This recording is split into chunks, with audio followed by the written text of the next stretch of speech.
Here in the council chambers, we welcome all those that are in attendance this evening. Got a pretty good showing of folks here tonight. We appreciate you taking time to be here. Before we officially call the meeting to order, just want to point out a few things, a few highlights. A couple new faces on the board. We have to the left of the mayor, or the vice mayor, is our assistant city administrator, Jason Heisman, and to my immediate right, to your left, is our parliamentarian, Charles Schultz.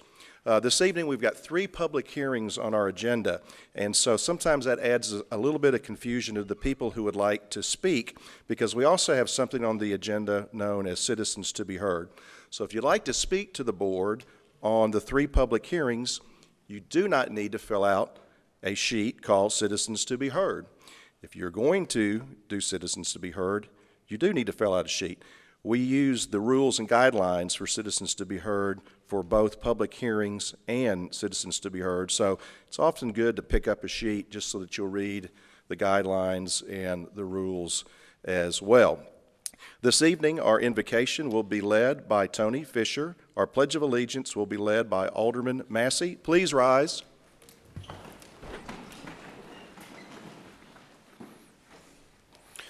Please bow your heads.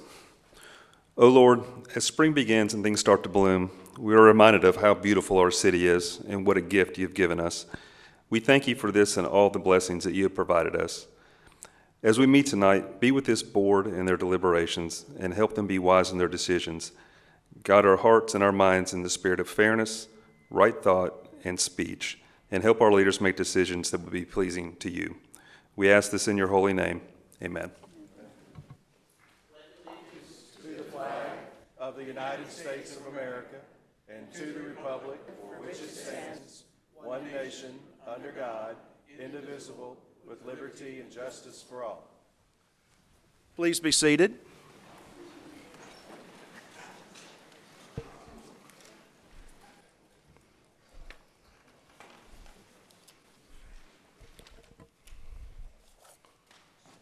Again, as I mentioned, we do have an item on the agenda known as Citizens to be Heard.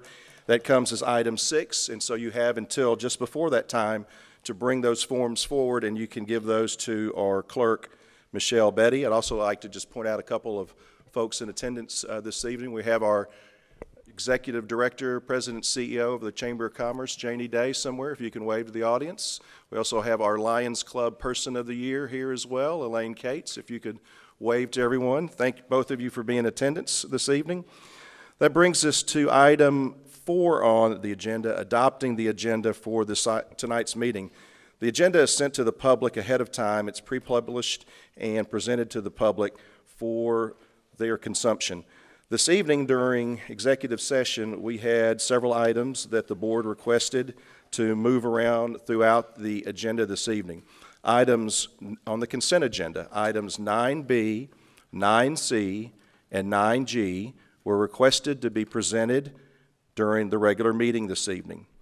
Also, during executive session, items from the regular agenda, item 10 and item 15, were requested to be moved to the consent agenda. So if you're scoring and keeping track, item B, C, and G will be presented this evening. Items 10 and 15 will be on consent. Item 10 will now be item 9B. Item 15 will now be item 9C. And item 9B, change order number 1, sewer manhole rehabilitation, will be item 10 on the agenda. Change order GPAC Grove outdoor venue will be item 15 on the agenda. And finally, supplement number 1, FY19 on-call professional services agreement, Kimley Horn and Associates Incorporated, will be the last item on the agenda this evening, item 16. Is there a motion to adopt the agenda as modified in executive session and just a moment ago? Move to approve. Is a motion? Second. There's a motion and a second. Please call the roll. Alderman Sanders, Yes. Vice Mayor Gibson, Yes. Alderman Massey, Yes. Alderman Owens, Yes. Alderman Yonda. Yes. Thank you, Board. The agenda has been adopted this evening, and we'll move forward. Item 5 on the agenda, approval of the minutes. These are the minutes from the regularly scheduled meeting on February 25th. As the community will remember, there was no board meeting the second Monday in March due to the lack of a quorum. During executive session, there were no modifications or adjustments made to the minutes. Are there any at this particular time? Seeing none come forward, is there a motion to approve the minutes as presented to the public? So moved. Is a motion? Second. Motion and a second. Please call the roll. Vice Mayor Gibson, Yes. Alderman Massey, Yes. Alderman Owens, Yes. Alderman Yonda, Yes. Alderman Sanders. Yes. Minutes have been adopted. Brings us to item 6 on the agenda, citizens to be heard. We have a few sheets this evening. As I call your name, please come forward and state your name and address for the record. You'll have 3 minutes to address the board. Prior to you coming forward and being called, let me read the guidelines for citizens to be heard. Those are on the sheets that you filled out, read, and signed to commit to adherence to those guidelines. Citizens to be heard is designed to gain input from the public and not for immediate responses by the Board of Mayor and Aldermen. The intent of this agenda item is to provide the public a platform to be thoughtfully heard and not a forum for dialogue, discussion, or verbal exchange with the board. While the board cannot assure each speaker of a specific or individualized future response, the board will consider the public comments and any supporting materials provided by the speaker. Public comments shall be limited to 3 minutes per resident. Speakers are asked to refrain from using names of personnel or names of persons connected with the city, particularly when lodging a complaint. Speakers will not be permitted to engage in gossip, hearsay, make defamatory comments, or use abusive or vulgar language.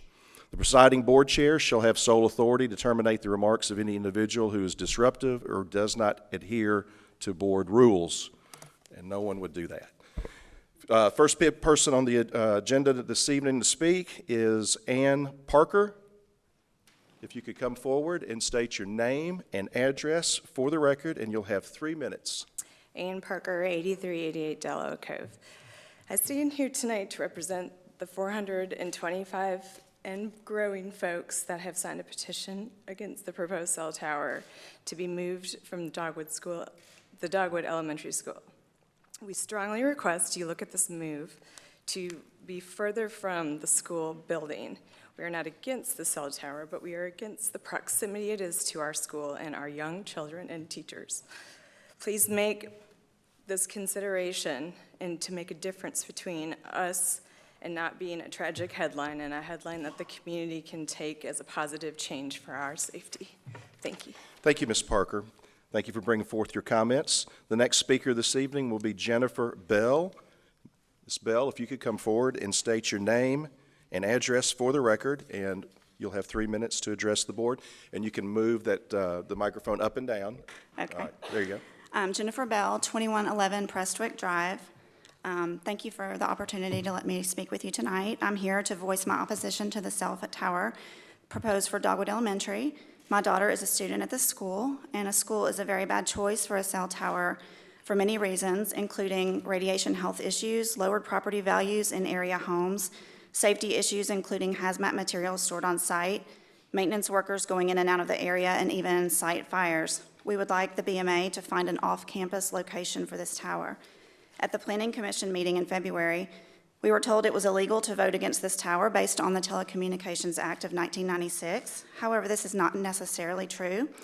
The TCA also states that any decision by a state or local government or instrumentality thereof to deny a request for authorization to locate, construct, modify, or operate facilities for the provision of commercial mobile services shall be in writing and shall be supported by substantial evidence in a written record.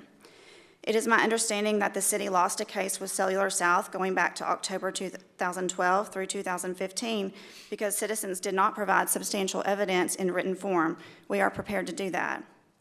If the rental proceeds on the tower are $22,000 per year, GMSD would lose money if just 3 students decided to go to a private school or homeschool over this. This is a real possibility, and it could be many more people than that. $22,000 is simply not enough money for GMSD to sell their soul. Also consider the possibility of future legal fees if this is approved. If a person or a group files suit against the school board or school district over this, as is happening in other cities such as Ripon, California, and East Hempfield Township, Pennsylvania, lots of money will be lost. It is also my understanding that school board members, aldermen, and others involved in this decision-making process can be held personally liable for any harm that comes to students and citizens as a result of this decision once they have been notified of possible risk. Thank you. Thank you, Ms. Bell. Thank you for coming forward and speaking during Citizens to be Heard. The next speaker will be Robbie Davis. If you could come forward and please state your name and address for the record. You'll have 3 minutes to speak to the board. My name is Robbie Davis. I live at 2830 Waterleaf Drive here in Germantown. I, too, would like to thank you for this opportunity to voice my concerns. I'm here about this dogwood cell tower. I'm the lady that sent you a long letter with a big 69-page PDF. I just wanted to put my face with the name on that letter. That PDF was a presentation to a school district in Pennsylvania that was about to put a second tower on a school in that district. And I felt like it was maybe appropriate to the subject here today. I would just like to take this public opportunity to voice my extreme concerns regarding this tower placement at this school. I think I covered many points in my letter that my 3 minutes here don't allow me to review. I would just like to leave you with the following questions to please consider in looking at this situation.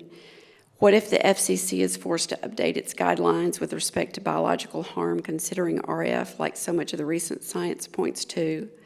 Like the California firefighters who want exemption to cell tower placements at fire stations due to health effects. What if a group of parents are able to prove medically that their children are being affected negatively by this RF from this tower? What happens if this tower falls or catches on fire, or kids climb the fence and get into who knows what hazardous stuff is being stored there? What happens if property values in this area plummet? What happens if you get this wrong and there's a cancer cluster at this school, like in Ripon, California, or any large number of unexplained symptoms in children or staff? What if this becomes a ghost school at any point down the road due to public perception that this tower is poison on a pole? Please consider why take this risk. Thank you. Thank you, Ms. Davis, for coming forward and speaking during Citizens to be Heard. We have one more speaker this evening, Ronald Carpenter. Mr. Carpenter, if you could come forward and state your name and address for the record, and you'll have 3 minutes from that time. Good evening. My name is Ronald Carpenter. I live at 7954 Neshoba Road here in Germantown. Thank you all for letting me speak tonight. And what I'm speaking about is Senate Bill 1292 in the State House at this time. The Senate bill has passed and is moving through the rest of the House. And it is my understanding that this will change the Sunshine Law to place payments, meetings, and paperwork dealing with economic developments throughout the state, thus affecting Germantown. It is my humble opinion that our government step up its efforts to help move this through the State House, as our city government is always open and honest with what happens in our wonderful and beautiful city. We should want the same from our fellow Tennesseans throughout the whole state. Thank you very much, and y'all have a good night. Thank you, Mr. Carpenter. Appreciate you coming forward and speaking during Citizens to be Heard as well. Those were all the sheets that were turned in. Was there anyone holding one back this evening? Clerk? Brings us to item 7 on the agenda this evening, special recognition. We have 3 items this evening. 2 of those involve education. Vice Mayor Marianne Gibson will lead 7A and 7B, and I will read a proclamation into the record for item 7C. Vice Mayor? Thank you, Mayor. If I could ask members of the Board of the Education Commission to come forward, Ms. Barbara Boyer, Brenda Dew, Manjeet Kaur, and our chairman of our Education Commission, Ms. Mindy Fisher, is here as well, but she has another hat to wear tonight, so we'll get to her in a moment. If Ms. Donna Kitchen could come forward, please.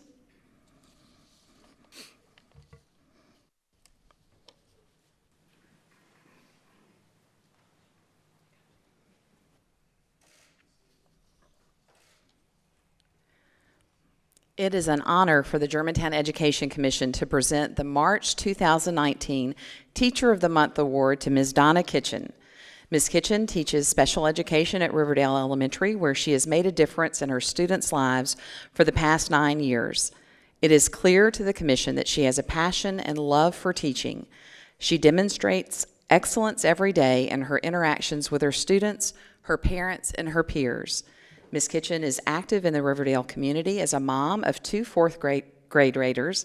She is a master teacher in which she helps to mentor the next generation of educators through student teaching programs at Christian Brothers University, University of Memphis, and Southwest Tennessee Community College. According to a parent who recommended her for this award, she is one of the best. She will do whatever it takes in the school environment to help her students achieve success academically, emotionally, and socially. Active in her church, Ms. Kitchen also teaches in the special needs Sunday school class. The March Teacher of the Month Award is generously sponsored by Iberia Bank. Ms. Kitchen, please accept our appreciation for your commitment to Germantown students and to excellence every day. Thank you.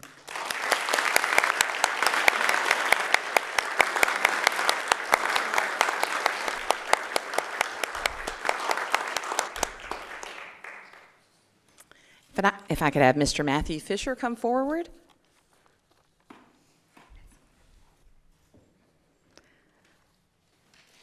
The Germantown Education Commission is proud to present the March 2019 Youth Excellence Award to Matthew Fisher, a senior at Houston High School. Matthew was described to the commission members as a diligent and hardworking student who demonstrates great initiative and motivation. He has maintained a high GPA while serving his fellow Houston High students in the Leadership Academy. He is a leader in the Cyber Patriot Club, where he is a member of the award-winning competition team. He was among the first students at Houston to become Cisco certified, the only information technology industry-recognized certification program available to high school students. Matthew is active in his church and also involved in community service outside of the school setting. He recently earned the rank of Eagle Scout in Germantown, Troop 64. His Eagle Scout project focused on improving the facilities for his church's homeless shelter, Room at the Inn. It is clear to the commission that Matthew has a compassionate demeanor that allows him to lead through personal service. The teachers who recommended him to the commission reported that they had not met a more genuine student worthy of Germantown's Youth Excellence Award. Matthew represents the best of Germantown. He is dedicated to his academic studies, extracurricular activities, and community service. In recognition of his commitment to academic excellence, character, and service, the Germantown Education Commission is proud to present Matthew Fisher the March 2019 Germantown Youth Excellence Award, which is generously sponsored by Iberia Bank. Thank you so much, Matthew.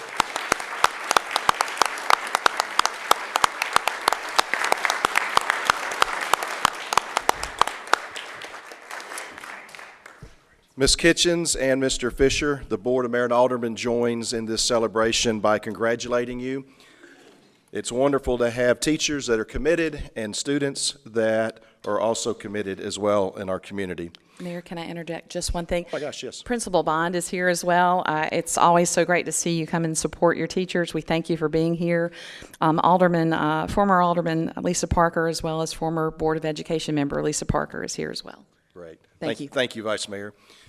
That brings us to item 7C on the agenda this evening, a proclamation to honor Boyd Mays. I know several people are here this evening that go to the same church as Boyd Mays, and if you know Boyd, he would like to be here this evening, but if you know him as well as I do, he's already done most of his chores today, and he's probably resting right now. I'd like to read this proclamation into the record. Whereas John Boyd Mays, Jr. was born on March 24th, 1924, in Memphis, Tennessee, and whereas Boyd's family moved to Germantown in 1935 when his father purchased the property that Boyd still lives on today, and whereas he graduated from Germantown High School in 1942, and whereas Boyd joined the United States Army Air Corps in 1943, where he flew B-25 Mitchell bombers in the Pacific during World War II from 1944 to 1945. He also spent 7 weeks in a submarine developing procedures to rescue downed pilots. And whereas, when he came home from war, he married his high school sweetheart, Martha Nell Warren, and together they had 2 wonderful daughters, Becky Crane and Connie Smith. And whereas, Boyd went into the real estate and insurance business with his father, and whereas, Boyd served the city of Germantown as an alderman from September 1969 until December 1980. And whereas he was very active in Memphis Presbytery, where he was the treasurer for many years and also served as a moderator. And whereas Boyd is an amazing source of stories about Germantown. And whereas at the age of 94, he visited a World War II class submarine and easily resumed his wartime duties at that particular submarine. Now, therefore, I, Mike Palazzolo, Mayor of the City of Germantown, on behalf of the Board of Mayor and Aldermen and citizens of this great city, do declare March 24th, 2019 as John Boyd Mays Jr. Day in the City of Germantown and call upon all his family members to appropriately celebrate his 95th birthday with much ado. Congratulations.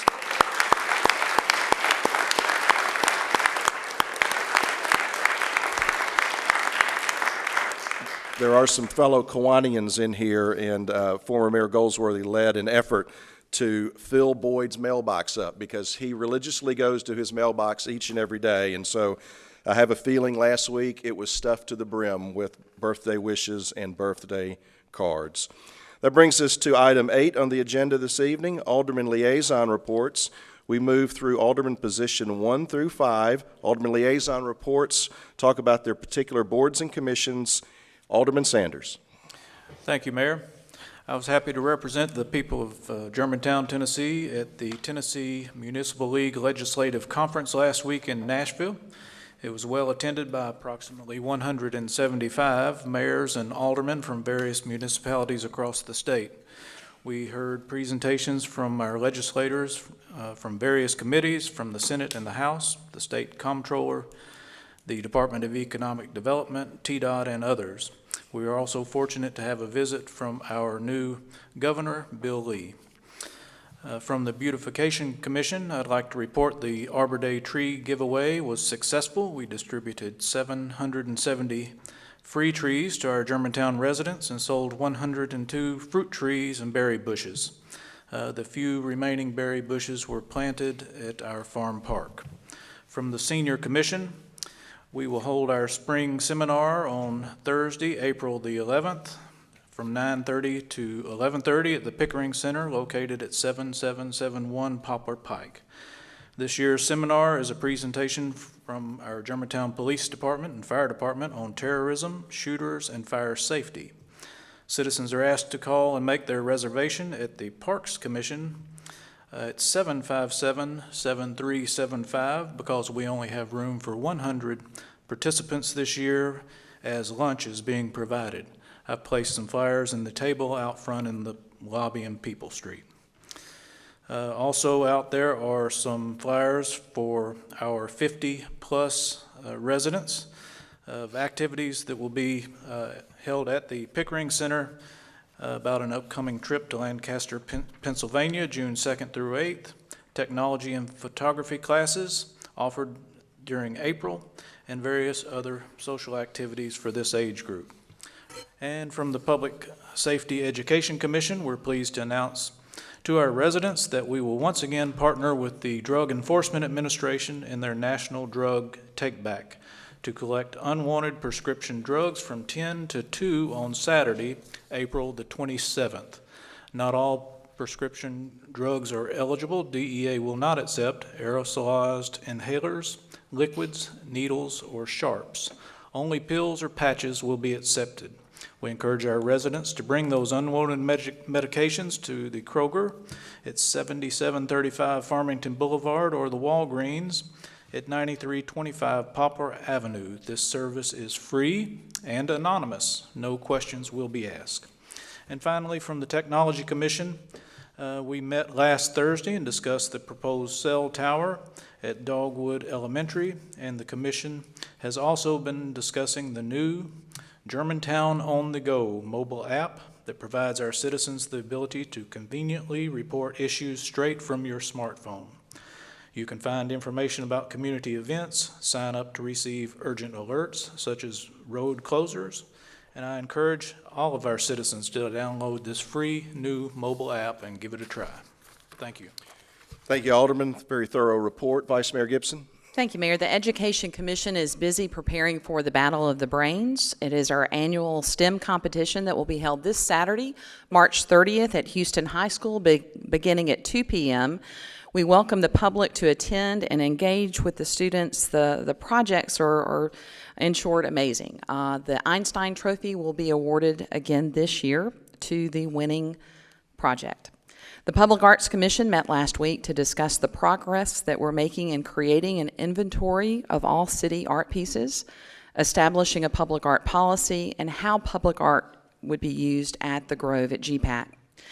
Neighborhood Preservation Commission continues to prepare for their tour of remodeled homes to be held Sunday, April 28th, where residents show off their renovations of what was once old and now is new. Parks and Recreation Commission will meet this Thursday afternoon to discuss the Phase 2 of the Farmington Park improvements, Houston Levy Park, and other important park programs and initiatives. The Commission celebrated Ag Day at the Farm Park. It was a beautiful day. Farm Park 4-H Club was there, as well as members of the community garden. Of note this year, the Farmers Market will actually be moved to the C.O. Franklin Park near the Pickering Center, beginning June 13th through August 29th, 4 p.m. to 7:30 p.m. The community garden will be kicking off their annual growing season, with a breakfast to be held at the Farm Park, Bobby Lanier Farm Park, and we hope you come out to learn about what true community gardening is right there in the heart of Germantown. The Library Board will meet tomorrow afternoon, where we'll be discussing the event sponsorship and meeting room policies. As many of you know already, our Germantown Community Library is the busiest library in the state of Tennessee, with our exceptional library director, Daniel Page, and his team. They're busy gearing up for the award-winning summer reading program. Many of our residents, as well as the business community, have contributed with prizes for that program, and from Daniel's words, they are overwhelmed with the contributions that have come in thus far. You still have, I think, you still have time to donate more, so feel free to do that to encourage lifelong readers here in Germantown in such a fun way. Board of Zoning Appeals met earlier this month and will meet again April 9th. Thank you, sir. Thank you, Vice Mayor. Alderman Massey. The Historic Commission will meet tomorrow at 4 o'clock in the Genealogical Building, and that's my report. Thank you. Thank you. Alderman Owens. Quite all right, Mike. The Planning Commission met on March 5th to review the Alley Lawn Private Streets application that we have before us on the agenda this evening, and the Design Review Commission met on February 26th. The review occurred for signs for the exercise coach and nail bar, revised building facade for Wendy's, and a sign policy for Thornwood, which is also on the agenda for this evening. The DRC meets also tomorrow night for its full meeting. Thank you, Alderman. Alderman Yonda. Thank you, Mayor. The Personnel Advisory Commission met on March 20th. The commission reviewed the annual consultant's report for employee compensation and his recommendations based on information gathered from comparable sized communities, as well as the public and private sector trends in this area and statewide. Excuse me. The commission approved the report and agreed with the recommendations. This input has been forwarded to the city administrator for further consideration in the FY20 budget process. I would like to take this time to thank Steve Walensky and his staff for all that they do. Steve is our HR director. I especially appreciate their efforts on behalf of the PAC, or the Personnel Advisory Commission. They keep our commissioners informed and educated as the processes we go through, which are very complicated in some cases. Thank you very much. Thank you, Alderman. And just a couple things from the Mayor's office. I'd like to congratulate our Firefighter of the Year as awarded by the Knights of Columbus at OLPH Church, and that this year was our paramedic, that is, was Firefighter Francis. Our Policeman of the Year, honored by the same group, was Officer Sternberger. So we want to congratulate those chiefs, if you could pass on our congratulations there. Also to GPAC, it's staying in the first responder public safety family. GPAC Guild recently honored our first responders with a dinner. I think it was earlier or last week. And so please pass our thanks to the ladies of the Guild for feeding our first responders. Also, I'd like to acknowledge again our HR Director, Steve Walensky. Our city was one of only 4 honored across the state as a Silver Award winner for health and wellness throughout the state, and we appreciate the Wellness Council as well, and please pass on our regards there. Also, just a couple more items on natural resources this week. The Natural Resources Division ground-proofed planting locations for over 30 new trees at Oaklawn Gardens. This is important because that moves that very, very precious piece of property from a level 1 to a level 2 arboretum. So Pam, if you could share our thanks to everyone involved there. And finally, with our librarian, it was mentioned earlier about lifelong learning. The only thing you left off, Vice Mayor, is that the library had a 212% increase in membership card use over February of last year. So people are reading in Germantown, and I see Tom Cates, our chairman, as well. So thank you. That concludes Alderman liaison reports for this evening.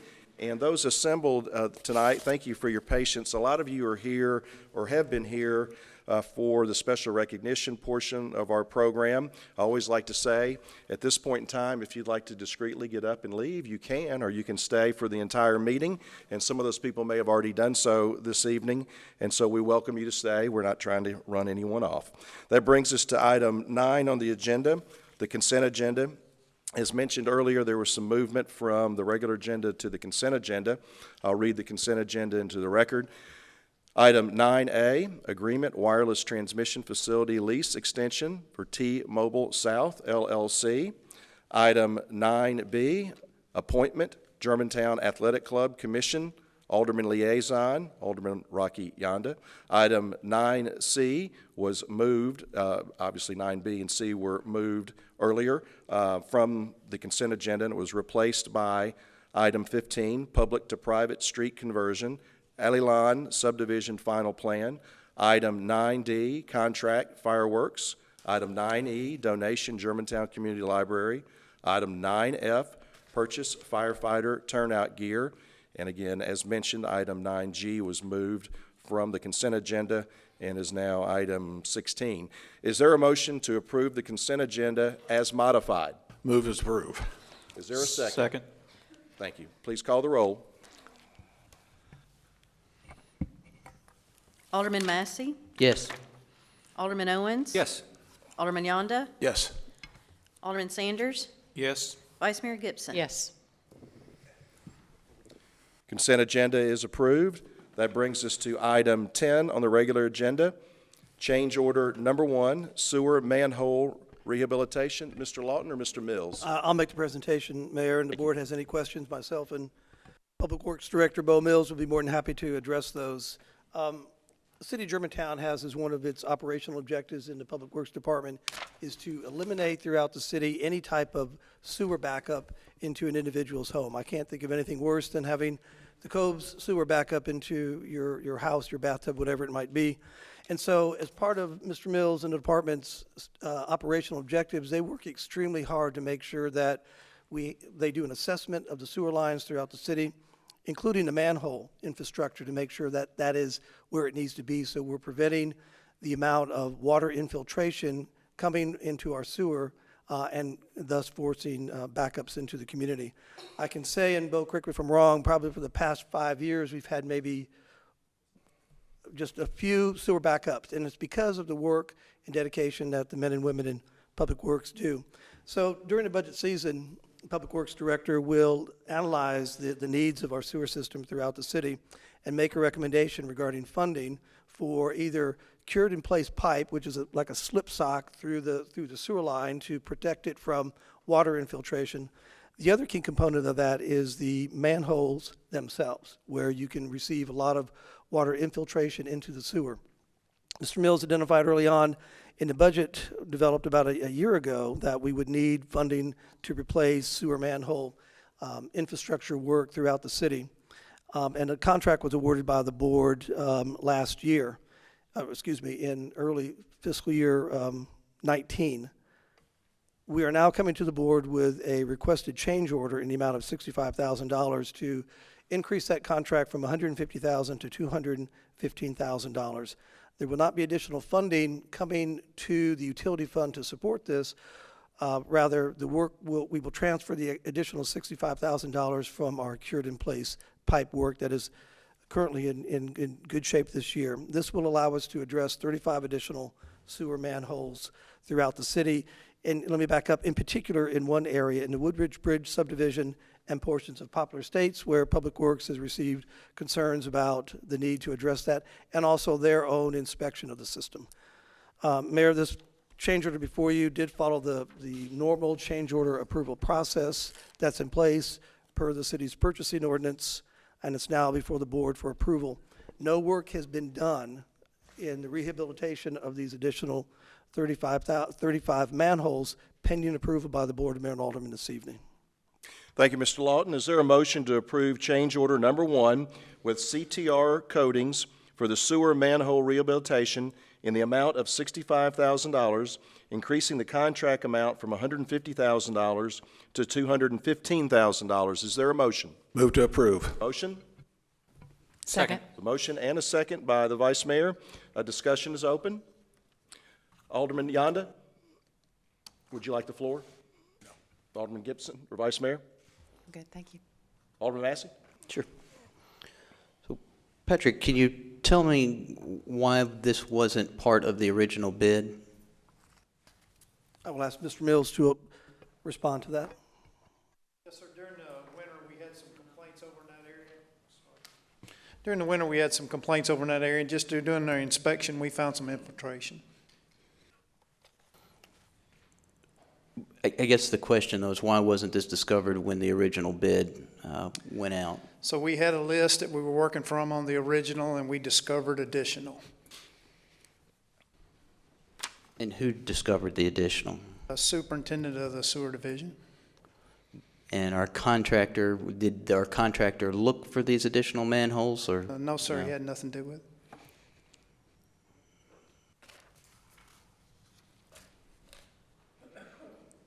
And are any of these problems or any of these changes in anticipation of additional flow from other areas of the city?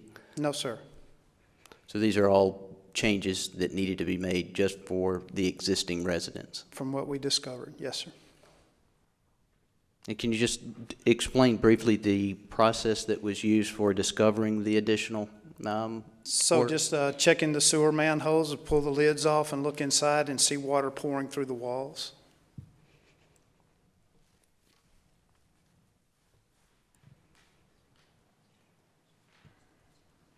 Do we have other contractors that bid on this job, or is this part of a cooperative? It was part of a cooperative. It was actually a piggyback contract. Can you explain that to us? So it was a contract that was bid out on another city, and I believe it was Cookville, a city of Cookville, and we used their bid. Okay, thank you. Further discussion? Alderman Sanders. Just one question for clarification. The city administrator indicated the funds were being moved from cured in place, so it's still, since it's a utility project, these are still utility funds and it's not coming from general fund? The general fund cannot supplant the utility fund, and so these additional dollars are coming from inside the utility fund budget. Thank you. It's actually the same IR project. Further discussion?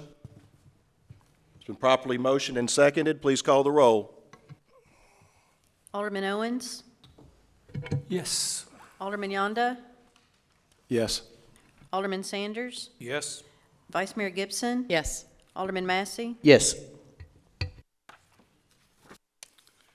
Motion carries. Administration is very appreciative of the support of the board. That brings us to item 11 on the agenda, approval of warrant, Thornwood Plan Development, sign policy. Mr. Ross.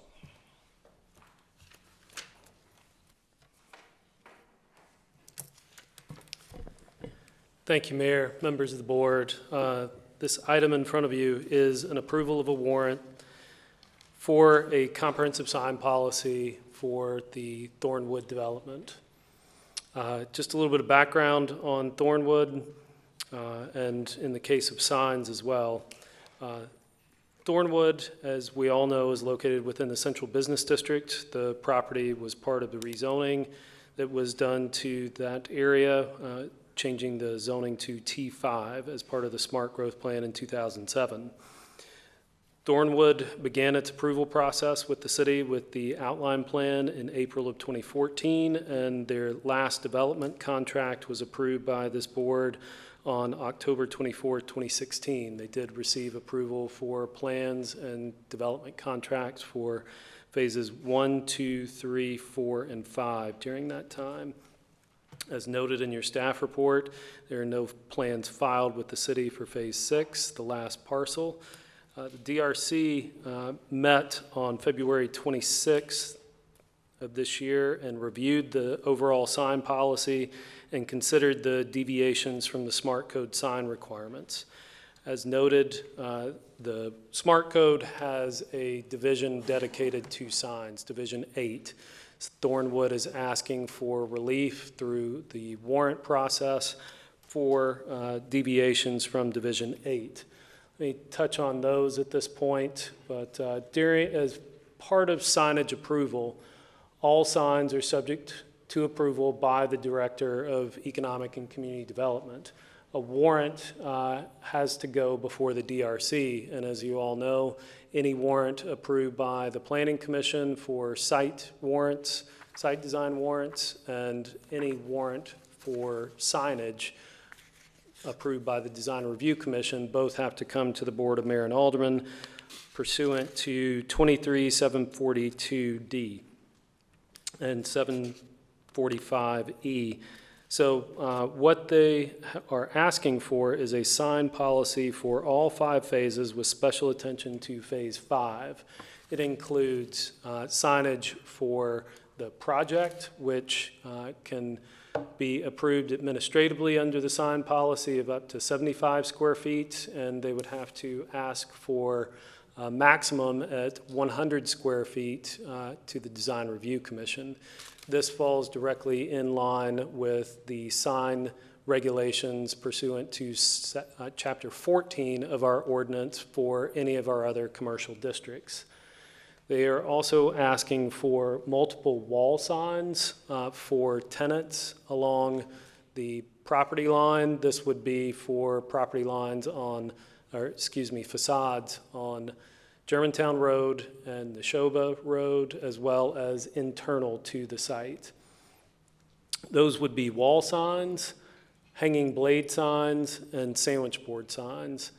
The wall signs would be approved administratively under the sign policy if they met all the guidelines to be no more than 50 square feet maximum on those signs.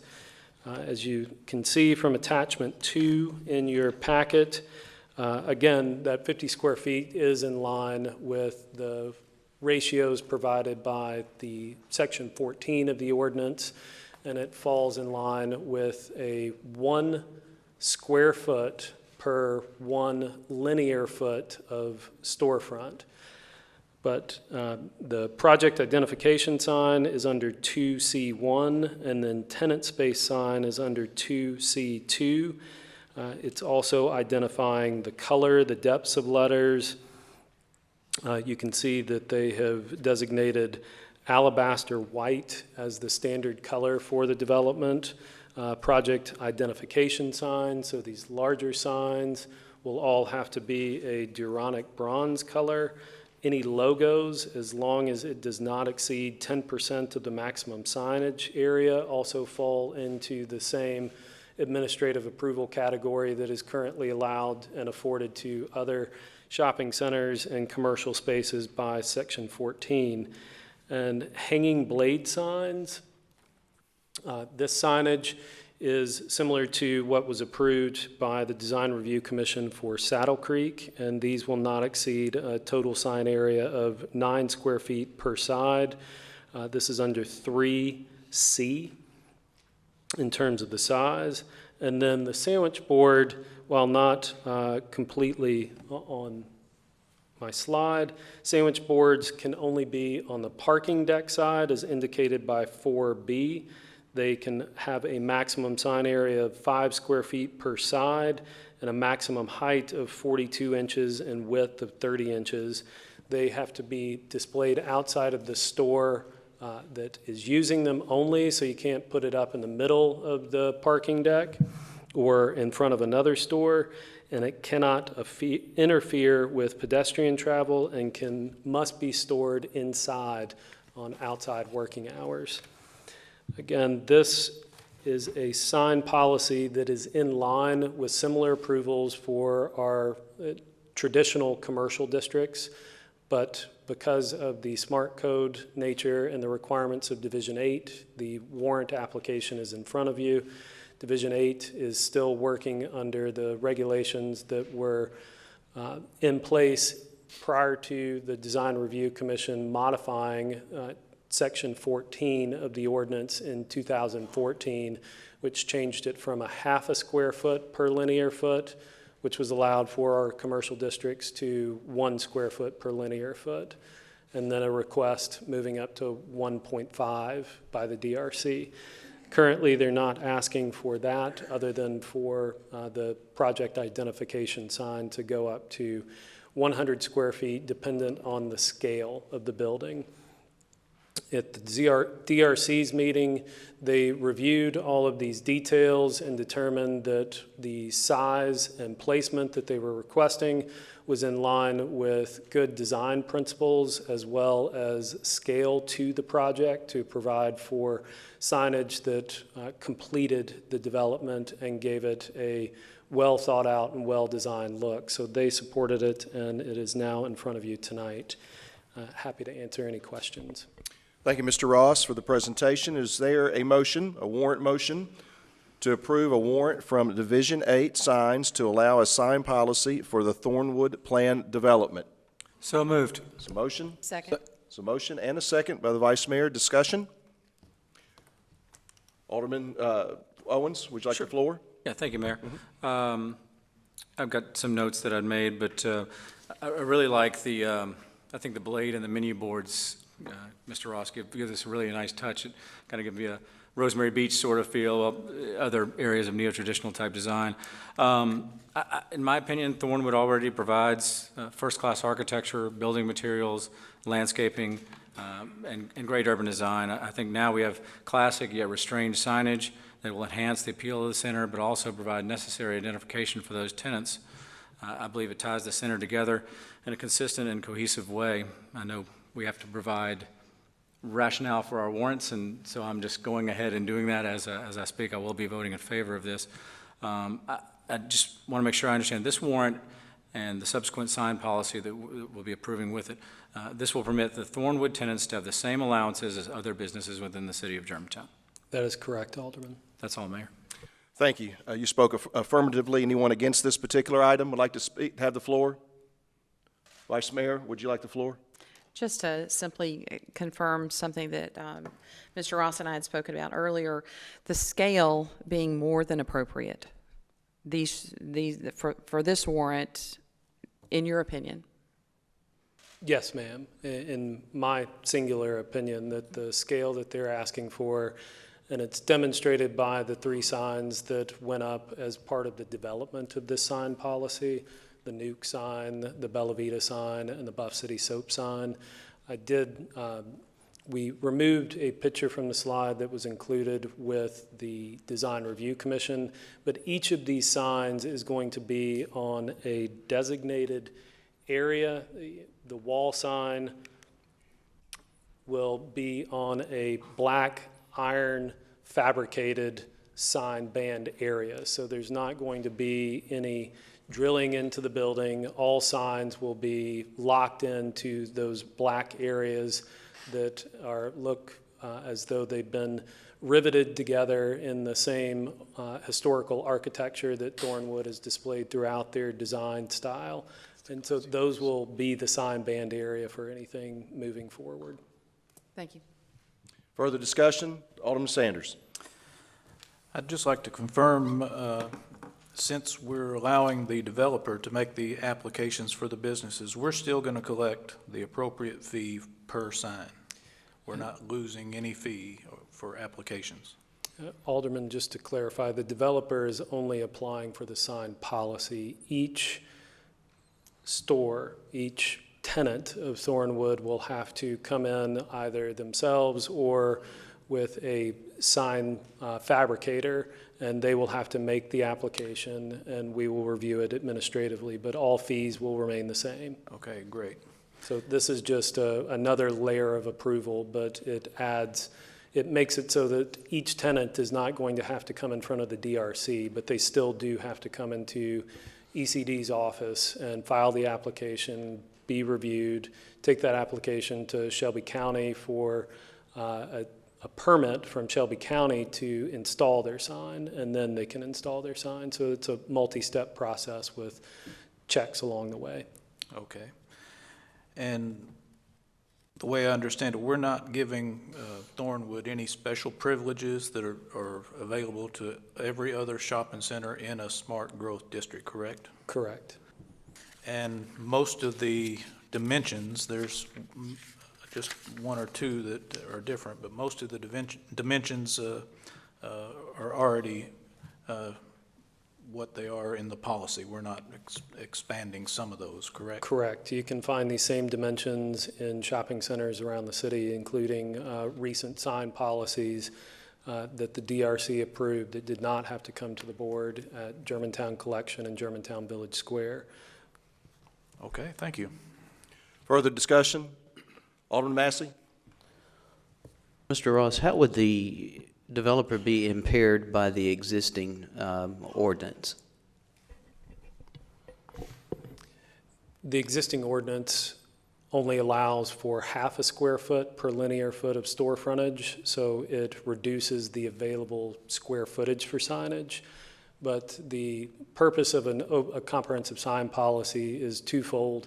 They're asking for relief to add more square footage, but they're also putting together a pre-approved set of parameters by the Design Review Commission, which grants then the city the administrative opportunity to approve it as long as it meets the sign policy.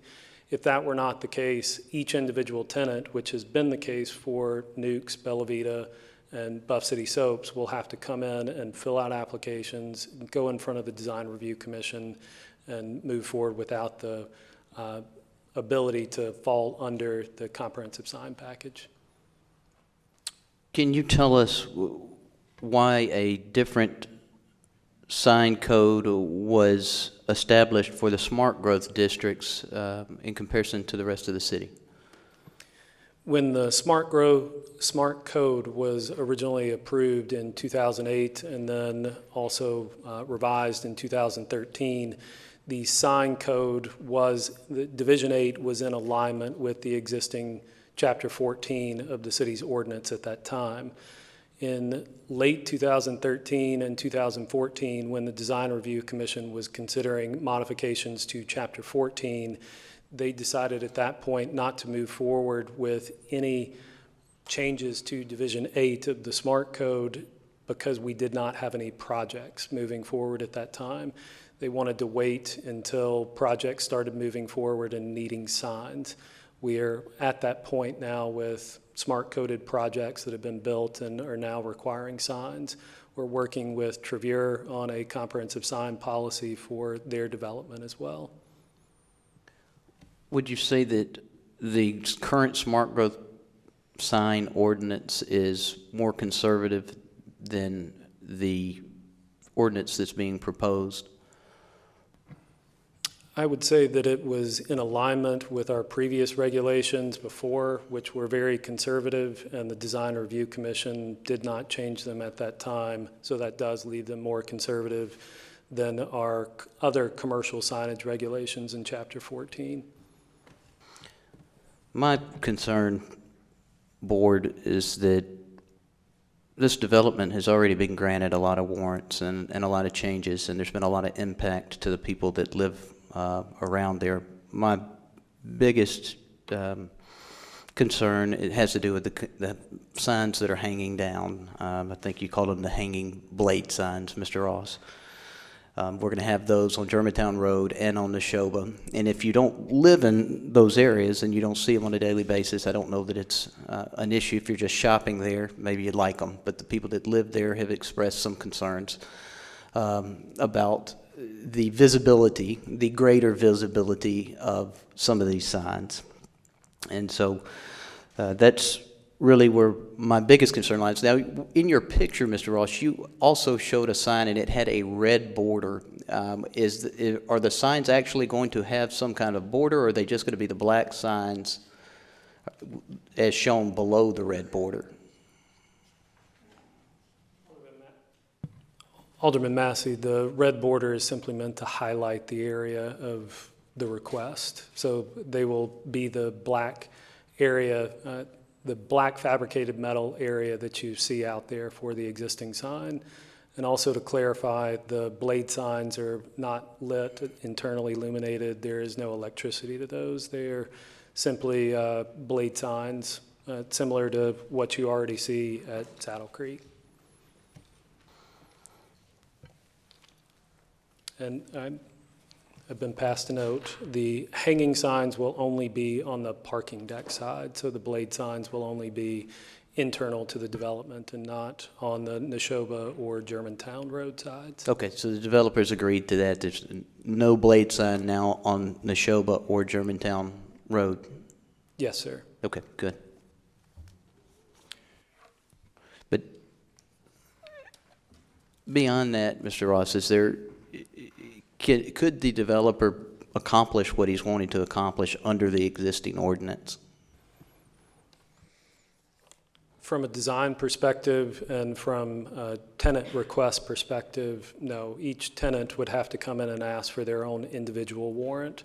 So the developer is trying to do some of the legwork for the tenants to have this comprehensive sign policy. Each tenant would have the opportunity to come in and ask for a warrant to the board. So the developer is, again, pre-approving through this warrant process and the comprehensive sign package to save potential tenants some signage challenges of having to go to the Design Review Commission requesting the warrant for a 1-to-1 ratio or 50 square feet, depending on how wide their facade was, and then having to come to the board as an individual tenant for those. But doesn't that process give the board and the citizens a little bit additional oversight of each sign? I'm kind of on the fence on this. You told Alderman Sanders earlier, though, that each store owner, each retail store would have to come back at some point. So I'm a little bit confused in how that process is going to work. They're going to have a master policy, and they're not going to have to go before the DRC, yet they're still going to have, each individual still going to have to go through some approval process. Yes, sir, but that's a 3-day process versus a 3-month process of DRC, application a month prior to DRC subcommittee, DRC, then scheduling a Board of Mayor and Alderman meeting for an individual tenant sign approval. The developer's not asking for anything more than what a tenant would ask for to give the tenant what they need, but also the ability to work within what the developer has decided he would like the aesthetics of these signs to be, between the band area that they have designed and created with the fabricated metal to the different colors. And I say colors plural, but the tenants are actually only allowed to use a singular color, the alabaster white. Any corporate fonts would have to be reviewed and approved by the developer before they'd be able to move forward with that. And any logos would have to work with the logo regulations that are also aligned with Chapter 14 of the ordinance, the no more than 10% of the total square footage of the sign. I see some positives from the ordinance, the changes that you've made. I think I'm probably still going to be a no, but I certainly would understand getting some support for this. So thank you, Mr. Ross. Further discussion? Vice Mayor? Mr. Ross, one of the comments that Mr. Massey had indicated as far as the blade signs, they've never been anywhere considered with the exception of the parking deck, correct? The interior parking deck? No, ma'am, that was So- my mistake of not clarifying that first. I appreciate you clarifying it now. As far as the, from the original DRC meeting, the minutes back from February 26th that was in our packet, it indicates that, again, it is limited to the interior parking deck. At any time, has it ever been anywhere other than there? Not in any of the applications that have been filed. We've been working with the developer through this application to trying to dial this in correctly. It may have been thought about on the road, but the ultimate application was to only have those internal to the parking deck. I appreciate that. Thank you very much. Further discussion?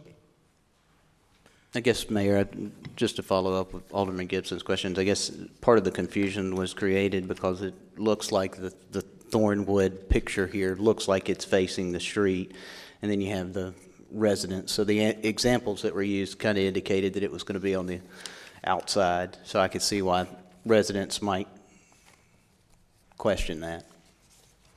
Thanks, Mr. Ross. Further discussion? It's been properly motioned and seconded. Please call the roll. Alderman Yonda, Yes. Alderman Sanders, Yes. Vice Mayor Gibson, Yes, based on that, I believe that this uses good design principles. Alderman Massey, No. Alderman Owens, Yes, for the reasons stated previously.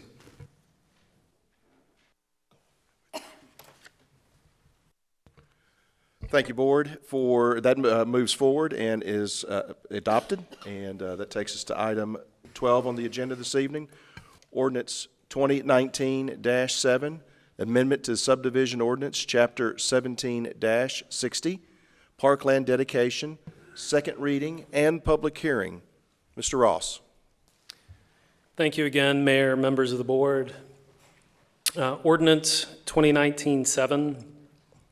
This is the second reading for amendments to the Parkland Dedication Section 1760 of the subdivision regulations.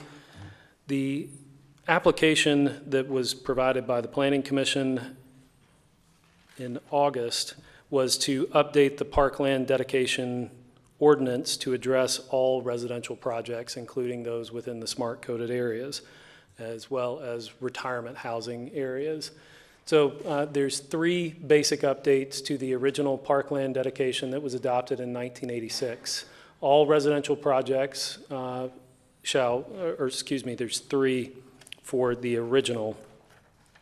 And it's that you've got preservation of existing trees, on-site mitigation, or you can ask for a waiver to be excluded from some of these.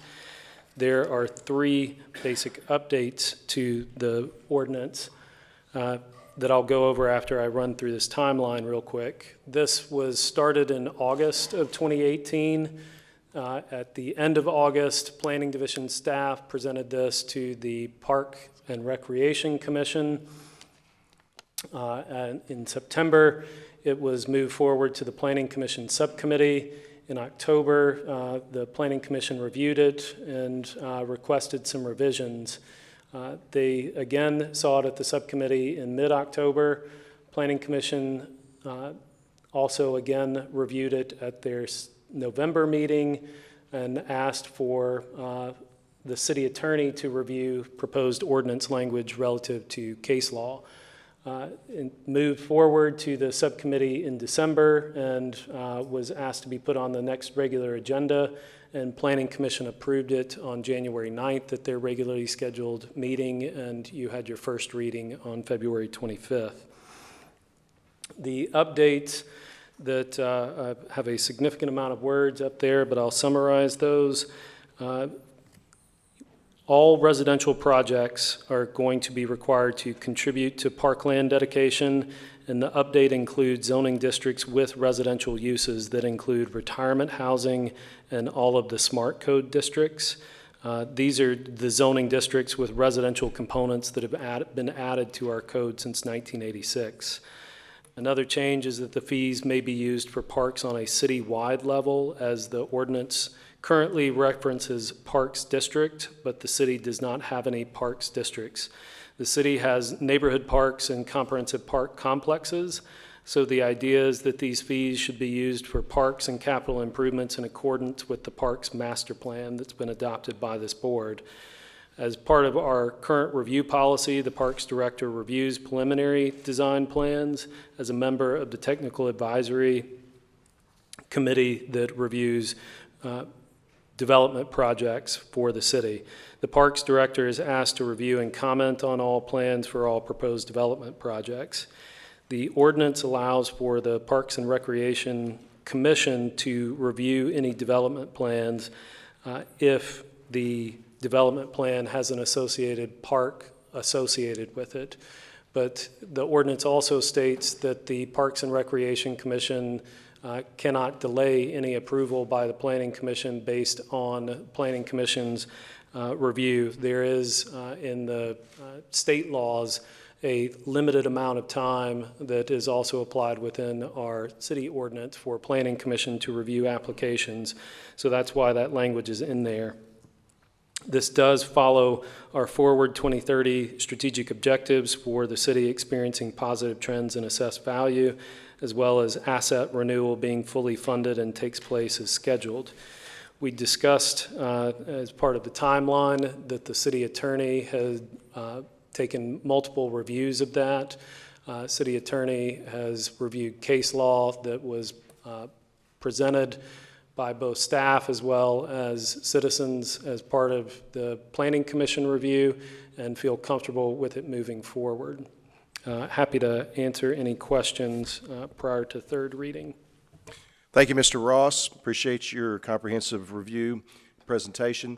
At this particular time, I will open a public hearing. Is there anyone in the audience in attendance this evening that would like to come forward and speak on this particular item in front of the public? Is there anyone who would like to come forward and speak? Please come forward and speak. Come to the podium and state your name and address. You'll have 3 minutes to speak to the board on this particular item. Similar to citizens to be heard, please try to remember the guidelines that were read earlier. If you could state your name and address for the record, you can move the microphone up and down and make sure the light is green. 6958 Country Road, 38138. Overall, I really approve of the ordinance. I thank Alderman Gibson for saying that she's going to introduce an amendment that will actually make it constitutional, and so I can probably throw away most of my speech.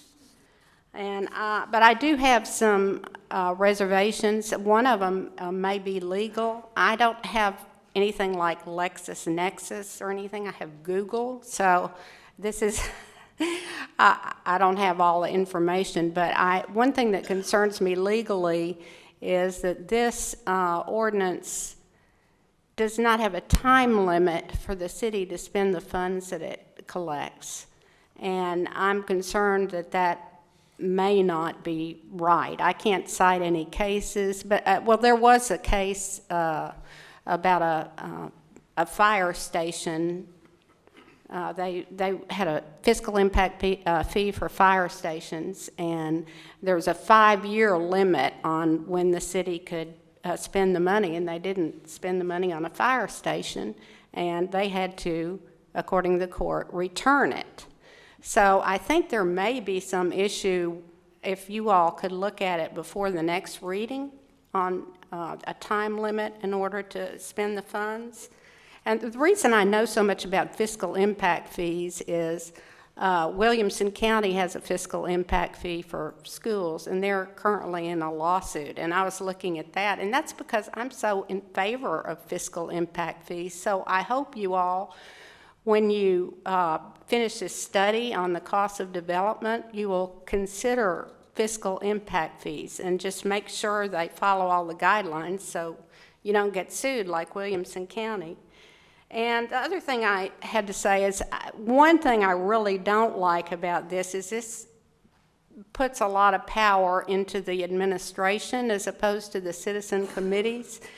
And the reason I don't like that is it's a transparency issue. Citizens can attend commission meetings and be able to see what goes on, and City Hall is pretty opaque unless you start, filing open records requests and so forth. So that's one thing I'd really like to have changed. Overall, I like it, though, and please vote for Alderman Gibson's amendment, okay? Thank you. Thank you. Anyone else would like to come forward and speak on this particular item? Anyone who would like to come forward and speak on this particular agenda item? Seeing no one come forward, that concludes the public hearing portion of this agenda item. Is there a motion to approve on second reading ordinance 2019-7, amendments to section 17-60, parkland dedication of the subdivision ordinance in the municipal code? Is there a motion? Move to approve. Second. A motion and a second. Vice Mayor? Thank you, Mayor. As I spoke and brought this forward in an executive session, I would like to offer the following amendment. I know my colleagues have all received a copy, as well as the city attorney and Mr. Lawton, that has this verbiage, but I'd like to read it into the record for this to be considered for the third and final reading. This was brought forward by a citizen, and again, I thank each of you, anyone that brings forward things that make our ordinances better and help us do our job in a way that we can all be proud of. So Madam Clerk, you have your copy as well. It reads as follows. In determining the amount of the fee to be charged the developer, the city will consider the distance from the new residential project to the newly acquired parkland or to the existing parkland to be improved, and ensure that the developer is charged a fee that is roughly proportional to the anticipated usage of the parkland by the residents of the new project. Vice Mayor, you bring that in the form of to amend the motion. Is that correct? That is correct. Is there a second? Second. It's been motioned or amended and seconded. So that's currently on the floor right now. Any discussion on that particular amendment? Sure, Mayor. Alderman Massey. Hoping Alderman Gibson can tell us how the city is going to determine the anticipated usage.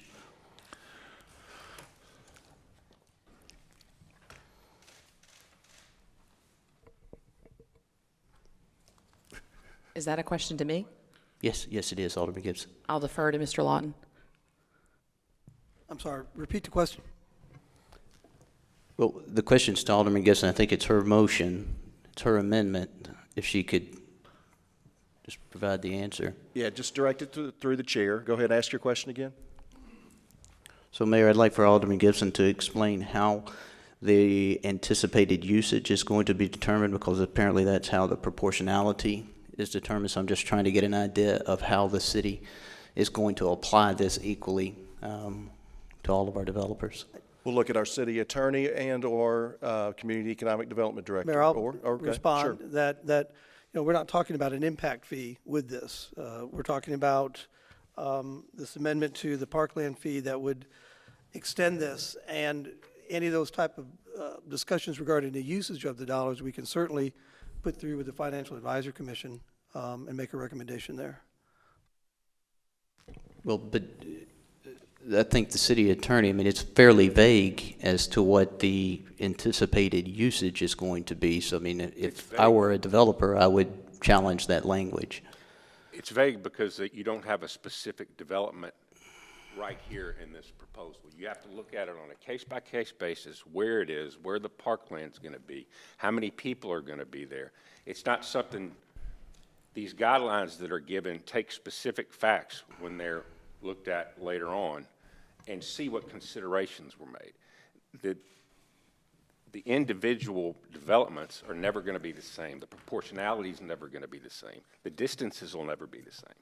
You have to look at all that stuff, apply the facts of what the development is going to be, and then you see what those answers are. But until you know that, you can't answer those questions. Well, I understand there'll always be some variables, but we need a basis to start with so that we can apply those variables equally, dependent upon, each project. But to, say that we're going to base a fee roughly proportional to the anticipated usage without already having the means to determine what that usage might be, I don't see how we can approve the amendment to the ordinance. I would just postpone this and the second reading altogether and do a little bit more work on that and possibly come up with some type of formula. And we're all seeing this for the first time tonight, but that was my first thought, is we need some standards in order to arrive at the anticipated usage, which is going to be used to determine the fee. Any other discussion on this particular item? Yes, Alderman Sanders. I would ask the city attorney, or ask the chair, believe from the research I conducted in 2004, TASER in their report authorized mayor and aldermanic forms of government to institute impact fees, and they surmised that, or they concluded that parkland dedication is a form of an impact fee, is it not? Go ahead, you can answer that, staff. Is that to me, city attorney? I'm not sure. If you're talking about the mayor aldermanic form, there's a general law charter that addresses that statewide. We're a private act charter. Alderman Sanders, I'd have to look at that. Okay, And we have until third reading. correct. But if I could. Go ahead. If I could say something, Mayor, we don't have impact fees in the city. We have developer contributions when they come forward. But if you look at the resolution on ordinances, everything that's adopted by this body and it's during the budget consideration, the city has never had impact fees as it relates to development. We do development contracts, and we negotiate things such as water and sewer line extensions and road improvements, but true impact fees, we do not have in this city. Alderman Sanders. Okay, I'll do some further research and see if I can bring some cases with me next time. I believe there was some cases that ruled that the parkland dedication is, in fact, an impact fee, but I'll move on from there. There is some cases, I appreciate Ms. Latham speaking to us, and I've had other citizens that have contacted me that I forwarded to the city 45 days or so ago, the Dolan decision that talked about rough proportionality and the legitimacy of that, and the time limit that she spoke about for expending the fees that are collected.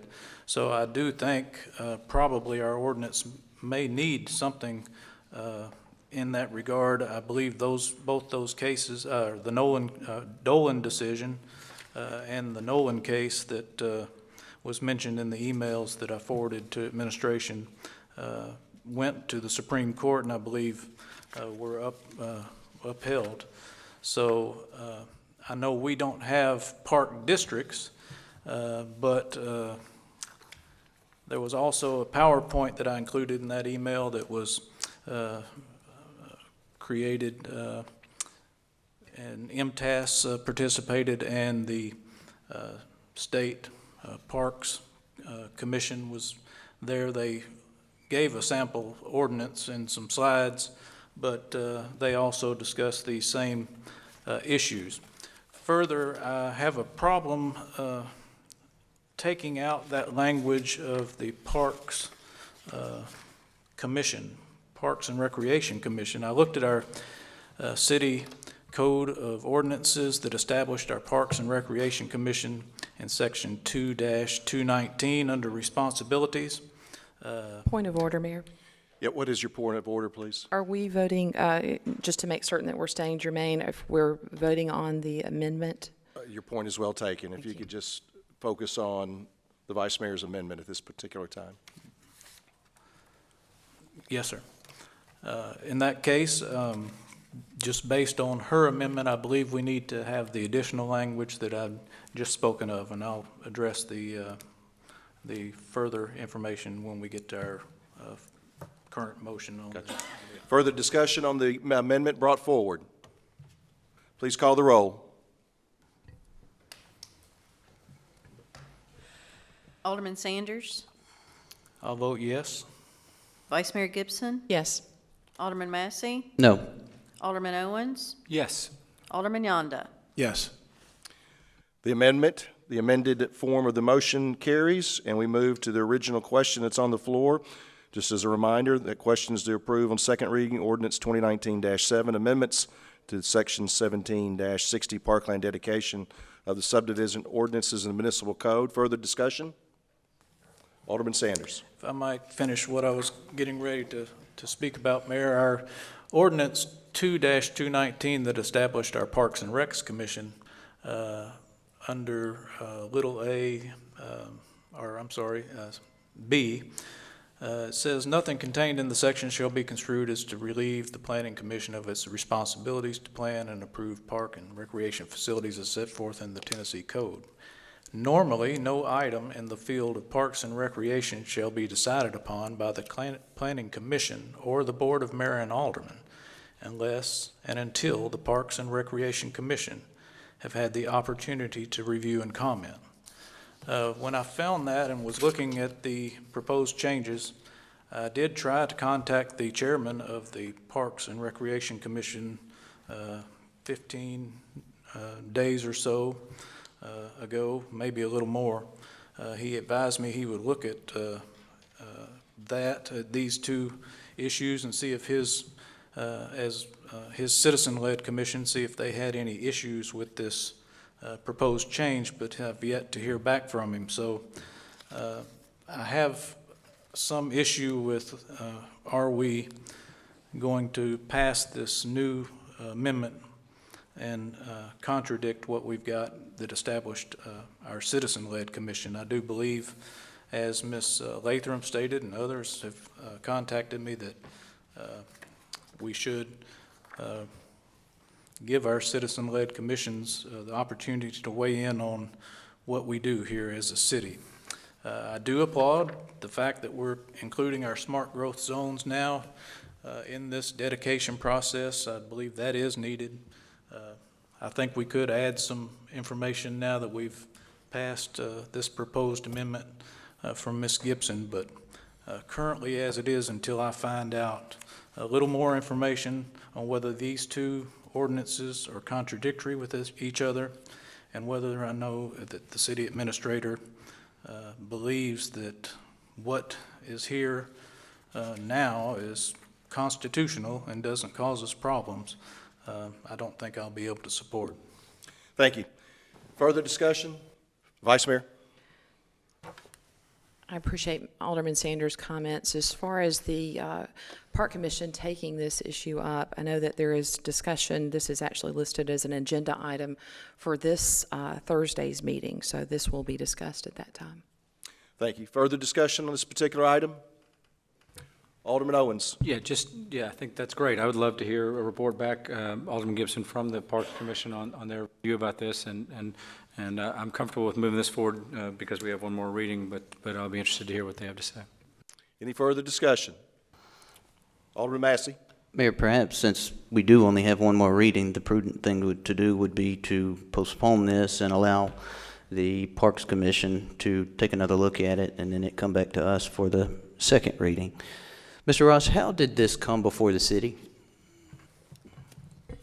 Go ahead and answer that, please.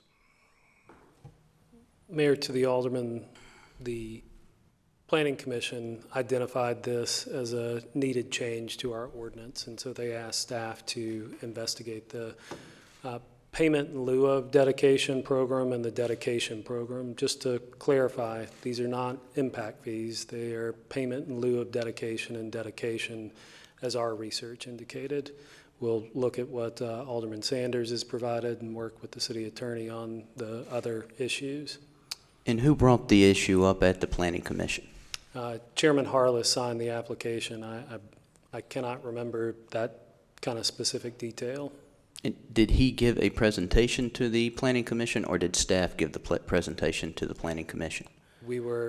Staff, once the application was filed and we started moving through the process, staff gave the presentation. But it was a request by Planning Commission to look at the parkland dedication section of the ordinance, 1760, and make changes that included the retirement housing as well as all of the smart code districts, so those districts that have been added since 1986. Do you know why those smart growth districts were not previously included? I do not know, Mr. Massey. I also don't know why the retirement housing district was not included. Do you know why the Planning Commission, specifically Chairman Harless, didn't bring this issue up previously? No, sir, I do not. And will future phases of smart growth developments like Trevere and Thornwood be impacted by these changes? Now, will they be subject to this parkland dedication? If they have a residential component associated with it, yes. And if I may, Section B of 1760, so C, A and C are part of your packet and are part of my presentation, but B has the equation and spells out the proportionality of the dedication or the payment in lieu of dedication that you were concerned about, that last addition that Alderman Gibson proposed could address, and that calculation, that equation is used as part of the development fees that are applied at the development contract level once everything has been approved, so that we know what the programming is or what the impact would be from a residential unit count. I think that was slightly different just because it pertained to a guess of how much a development might get usage of the parkland. So I'm not sure that those two are exactly, but we can talk about that later and get your thoughts on that. Sure, happy to do that.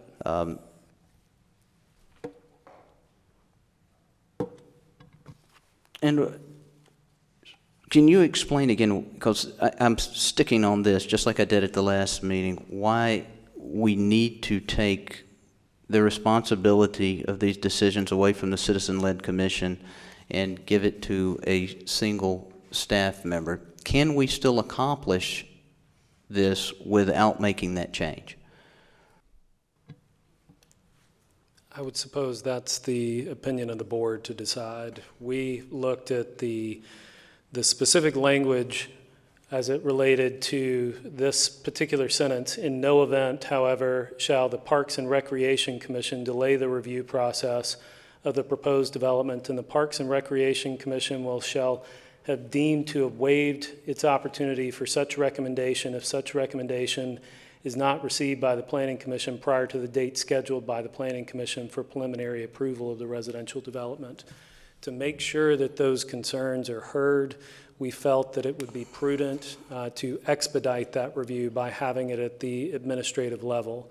The Parks and Recreation Director has the ability to converse with both aldermen as well as Parks and Recreation chairman of that commission to make sure that if this does need to, say, have a special call meeting or be reviewed by a subcommittee or something quick, that would be within that Parks Director purview to be able to call that. Or if there's no concern because it aligns with the Parks Master Plan approved by this board, or if it's not something that falls within what the Parks Director sees as a good move from a asset acquisition or from an operation and maintenance perspective, that gives flexibility to consider this as part of any development project.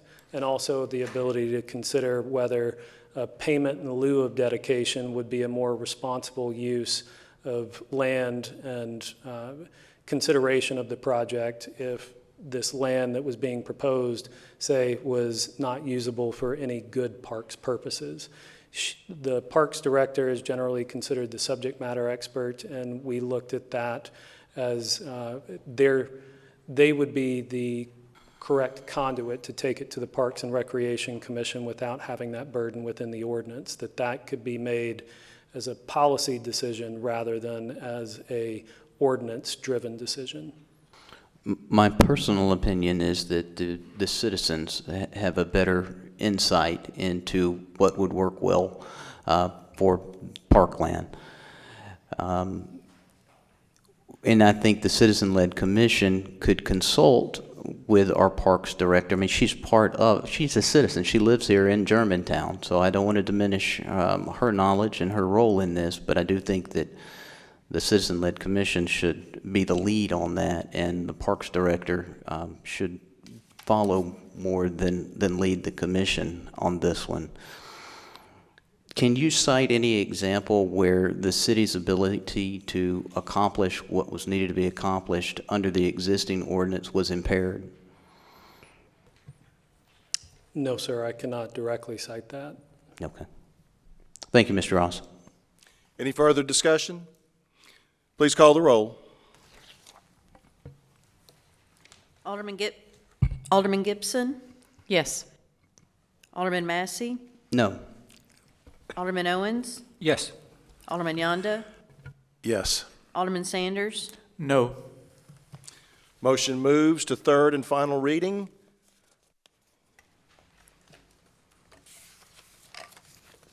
We move to item 13 on the agenda, Ordinance 2019-8, Amendment to the Vegetation Ordinance, Chapter 22, Tree Preservation and Planting Requirements, second reading and public hearing. Mr. Ross. Thank you, Mayor, members of the board. Again, this is the second reading and public hearing for the text amendment to Chapter 22 Vegetation Ordinance, considering the tree preservation and planting requirements. As you'll remember from your first reading on February 25th, the existing tree preservation and planting ordinance was also adopted in 1986. It was updated in 2005 to include replacement requirements for residential projects. Under the existing ordinance, trees removed as a result of the development project may be mitigated in one of two ways. Replacement trees are planted on the project site, or replacement trees are dedicated to the city to be planted on public land. If neither option is feasible, a waiver can be granted by respective boards and commissions. The Planning Commission at its August meeting requested an update to the tree preservation and planting ordinance to address replacement of trees.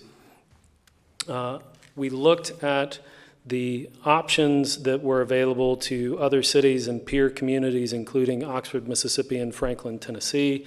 And prior to drafting the ordinance amendment, Planning Division staff also researched other tree ordinances from Atlanta, Bartlett, Charlotte, North Carolina, Chattanooga, Collierville, and Nashville, and Portland, Oregon.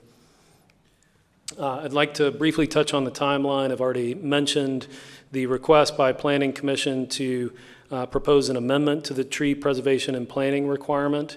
The August 14th, the tree board reviewed the proposed amendment and provided feedback and formed a working group. Staff is a member of the tree board, non-voting member of the tree board. On August 23rd, the Planning Division staff presented the proposed amendments along with the Parkland dedication amendment to the Parks and Recreation Commission. In September, we started the work with the tree board working group of reviewing the proposed amendments and providing feedback. Planning Commission subcommittee reviewed the proposed amendments in September and requested revisions. They considered the proposed amendments at their October meeting and asked to consider a cap amount. Planning Commission subcommittee then reviewed it again in October and took it to the full Planning Commission on November 6th. On November 8th, the Design Review Commission considered the ordinance at their subcommittee meeting and looked to revise the cap at that point. In December, the tree board reviewed the revised proposed amendments and recommended removal of the specific cap amount. In January, the Design Review Commission subcommittee reviewed the proposed amendments and provided more feedback at their subcommittee meeting, and then considered and recommended approval of the proposed ordinance amendment at their January 22nd meeting. In February, the beginning of February, the 12th, the tree board received an update from the meetings that had happened since their December meeting. And again, first reading was February 25th of this year for the Board of Mayor and Aldermen. The cap requirement that was considered was to establish the option of a cap to the payment in lieu of dedication fee, a cap to the payment in lieu of dedication fee, and I'm reading directly from the agenda sheet, page 2, second bullet. If the owner is proposing to retain trees and/or if the trees being removed are unhealthy or of a less significant species, specifically sweet gum is another less significant species, an independent arborist report is going to be required that details the above conditions, and that will be provided at the applicant's expense to provide detailed information as to why they're requesting relief. Starting with the first bullet point, the establishment of the payment in lieu of tree dedication fee will provide for new trees and will provide for trees that are removed as a result of the development project and allow mitigation in two ways. Replacement trees planted on the project site, as is right now, or replacement trees dedicated to the city to be planted on public land. Those are the two that are in place currently by the ordinance, and again, it's this third option of a payment in lieu of rather than a waiver. So this is adding more regulation, more oversight, more review, and more substantial evidence to be required by developers to not mitigate trees or to pay for that mitigation through this payment in lieu of fee. This would be payment in lieu of that would be dedicated to the beginning of managing trees as they were planted on the public lands after review of state and federal and other case law. It was determined that these fees would have to be applied directly to the maintenance of the trees that they planted, not existing trees that may require maintenance or anything else. So any fees collected by this mitigation payment in lieu of dedication would have to apply to the trees that the funds were directly used for. But that would be able to be used to apply for the life of those trees. After reviewing this, we have also looked at ways to look at making sure that there still is oversight at the appropriate levels that include both Planning Commission and Design Review Commission when it comes to what trees, how much, when, and where. And also looking again at adding a payment in lieu of dedication for the replacement or dedication of off-site trees, and then adding in a significant amount of language relative to what I just covered about what the funds can be applied to. This would be a separate line item in the finance, so it's just for the dedication of these trees, and that it gives them the opportunity, again, as we talked about, not to request a waiver of relief, but a waiver for mitigation. This does meet the natural resource strategic objective of advancing sustainable practices in natural resource management, as well as ecosystem integrity and habitat diversity on public lands, and our city services and finance strategic objective, stressing the responsibility for significant physical assets by the city of Germantown. Happy to answer any questions. Thank you, Mr. Ross. It's always appreciated when you add the Germantown Forward 2030 reasons as well. Thank you. At this time, I declare a public meeting this evening. Well, we're in a public meeting, a public hearing. And so if anyone would like to come forward and speak on this particular item, please come so now. Come forward. Is anyone wishing to speak on this particular item? Third and final call. See no one come forward. That concludes the public hearing opportunity for this evening. Is there a motion to approve on second reading Ordinance 2019-8, amendments to Section 22-107, and 108, tree preservation and planting requirements of the vegetation ordinance in the municipal code. Is there a motion? Move to approve. A motion? Second. There's a motion and a second. Discussion's now open. Vice Mayor? Not at this time, sir. Alderman Sanders? I have a couple of things. A question, in attachment 3 of the Design Review Commission notes, there was a comment that, I think it was attachment 3, let's see, yes. Under the, on page 53 of that, under staff comments 2A, the tree board working group mentioned that they thought we might recommend, or they recommended consideration of amending our ordinance in the future for a ratio of 2 to 1 removed trees, similar to Collierville's. Do you have any idea, are we entertaining that, or are we still researching that and looking to? Staff, go ahead, and if you can answer the question. That would have to come at a later date. We'd first want to establish the program through through 22 overall before moving forward with that particular, but we'll continue working with the tree board on that. Well, that was my question, if we were continuing to look at it, or Yes, was it a sir. dead issue? Okay. No, it's not a dead issue. The tree board wants to continue that discussion, so we'll work with them on that. Okay. So am I correct then, if we don't pass this, like right now, without these changes, we have like an all or nothing situation that they have to replace the trees either on site or on public property, so we may end up with trees we don't want to plant on public property.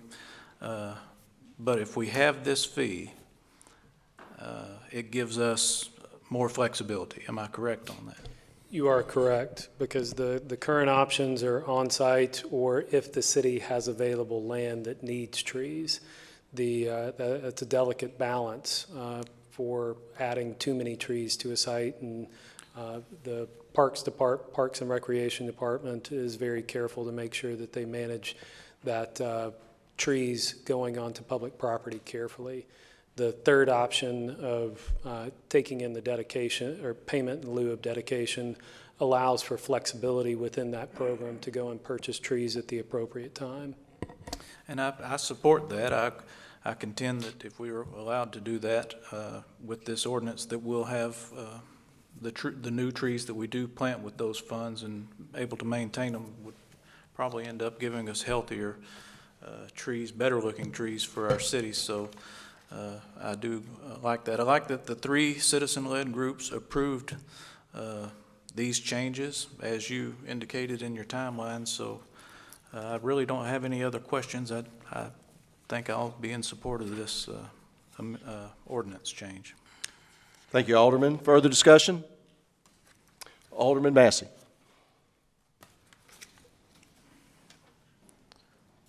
Mr. Ross, in our packet, it says that there are times when neither of the options that are in the current ordinance is viable and a waiver is granted to remove trees without any mitigation.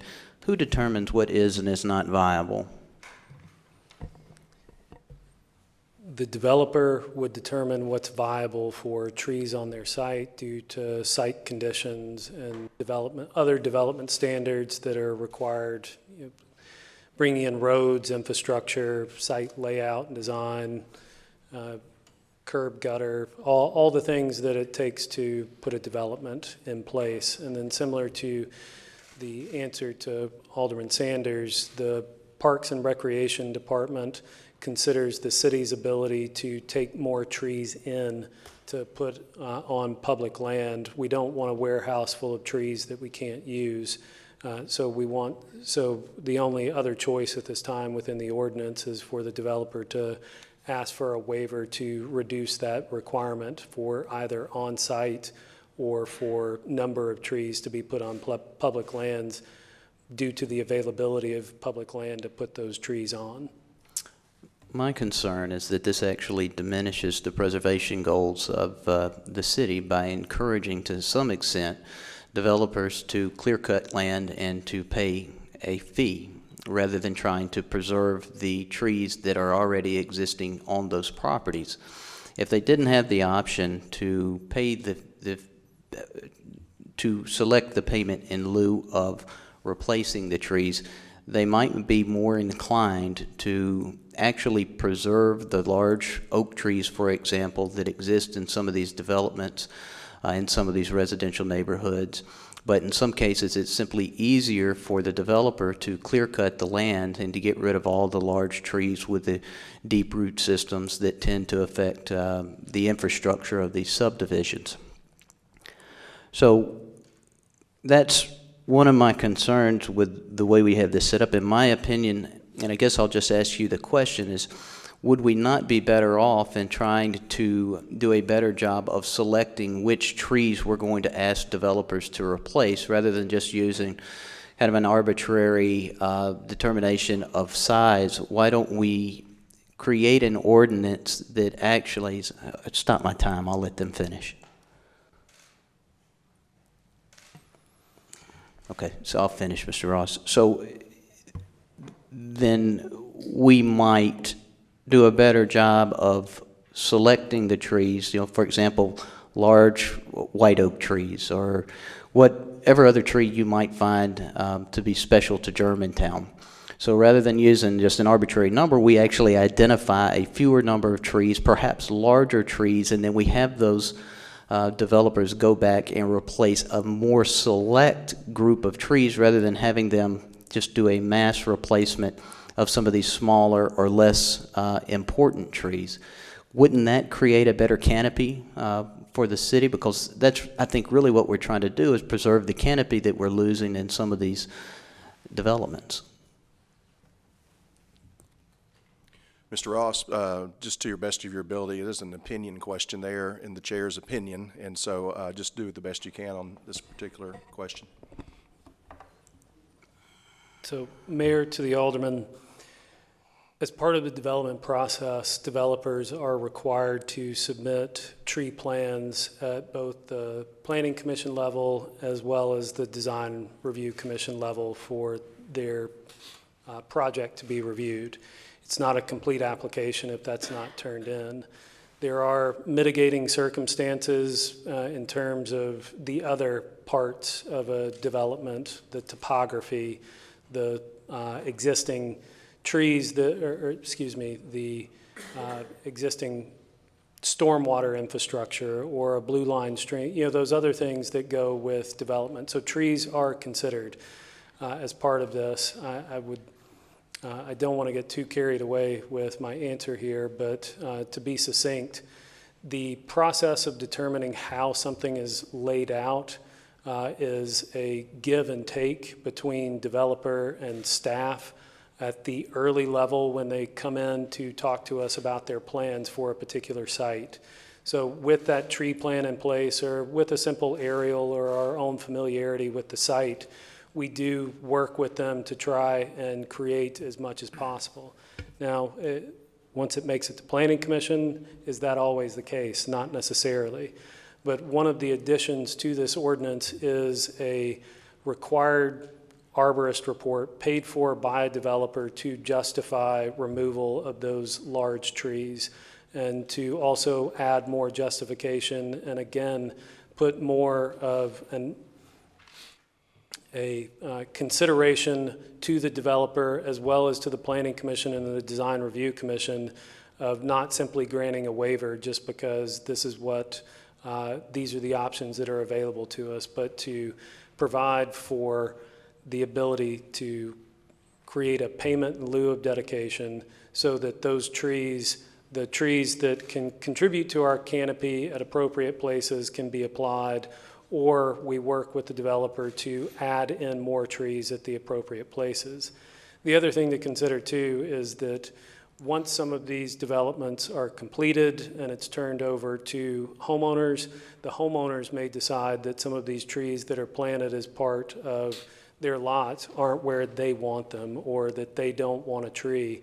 And as long as you're disturbing an acre or less of land, you, as a individual property owner, can cut down as many trees as you want to without coming into the city. So it's difficult to say, but we feel that this is the best way to make sure that we can preserve and enhance our existing network of trees, remain true to our Arbor City designation, and move forward with something that strengthens this program rather than having the complete waiver opportunity in place. Well, and since you mentioned the waiver, there still appears to be some sort of waiver in E. It's Section 22107. It says, notwithstanding the other provisions of this section, the Design Review Commission may require more or fewer trees to be planted based on peculiar conditions of a special development. So if the Design Review Commission can come back and essentially ignore all the other provisions that preceded E, isn't this still a toothless ordinance when it comes to our enforcement? Go ahead. No, sir, I don't believe it is, because with E is the requirement for a certified arborist report at the developer's expense. And if the Design Review Commission disagrees with the developer's justification through the arborist report, or if that evidence of the practical difficulty and peculiar nature of that isn't illustrated through that arborist report, then the Design Review Commission can choose to deny that waiver. But as I understand it, the developer hires the arborist. The arborist then gives his opinion, and that opinion could be that this root system of these 100-year-old oak trees will negatively impact the ability of you to develop sidewalks here, or some water system, or some other aspect of the infrastructure. And if they take that information to the Design Review Commission, and the Design Review Commission says, well, it will affect the sidewalks. Eventually, it's going to cause cracking in the sidewalks, or eventually this could get into the water system and create problems there. So rather than finding ways to build around that root system, the developer elects to simply avoid having to mitigate the construction work around those trees.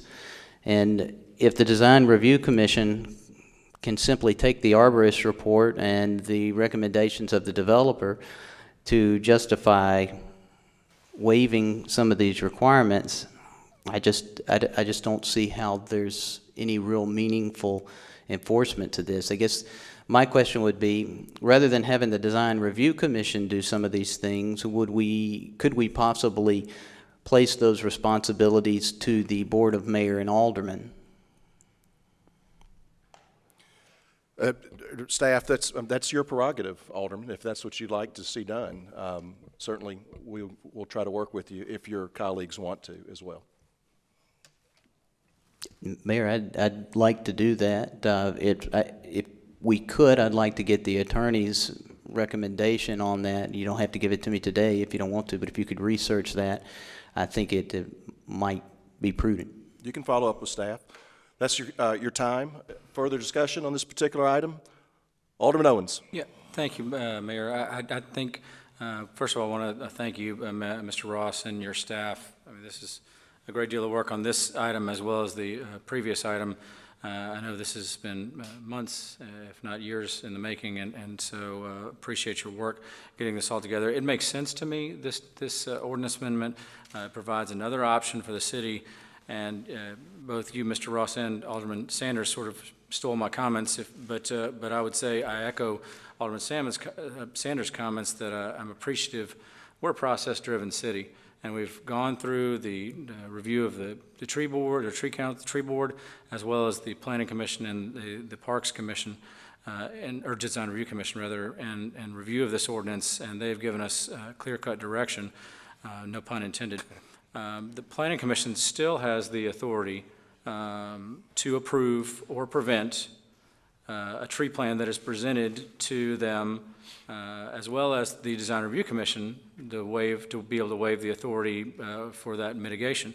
The Planning Commission is I don't believe, is going to allow someone to come in and simply clear-cut an entire site. They've got to be based on sound, valid reasons, but at the same point, we have to be wary that sometimes you cannot save a tree when you are developing property, and that's occurred throughout the history of Germantown and throughout the history of development. I have faith in the Planning Commission to hold the developers' feet to the fire, and I have faith in the Design Review Commission to do the same, to make sure that we are getting what we need to get in terms of mitigation purposes.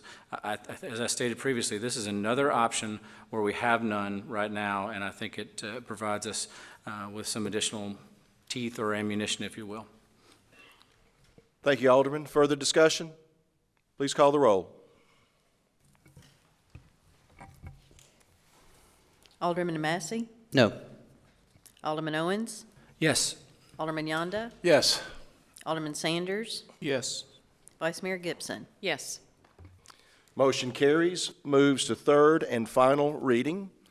Brings us to item 14 on the agenda this evening, ordinance number 2019-9, amendments to Chapter 2, Article 6, Division 2, Purchasing, second reading and public hearing. Ms. Pfeiffer.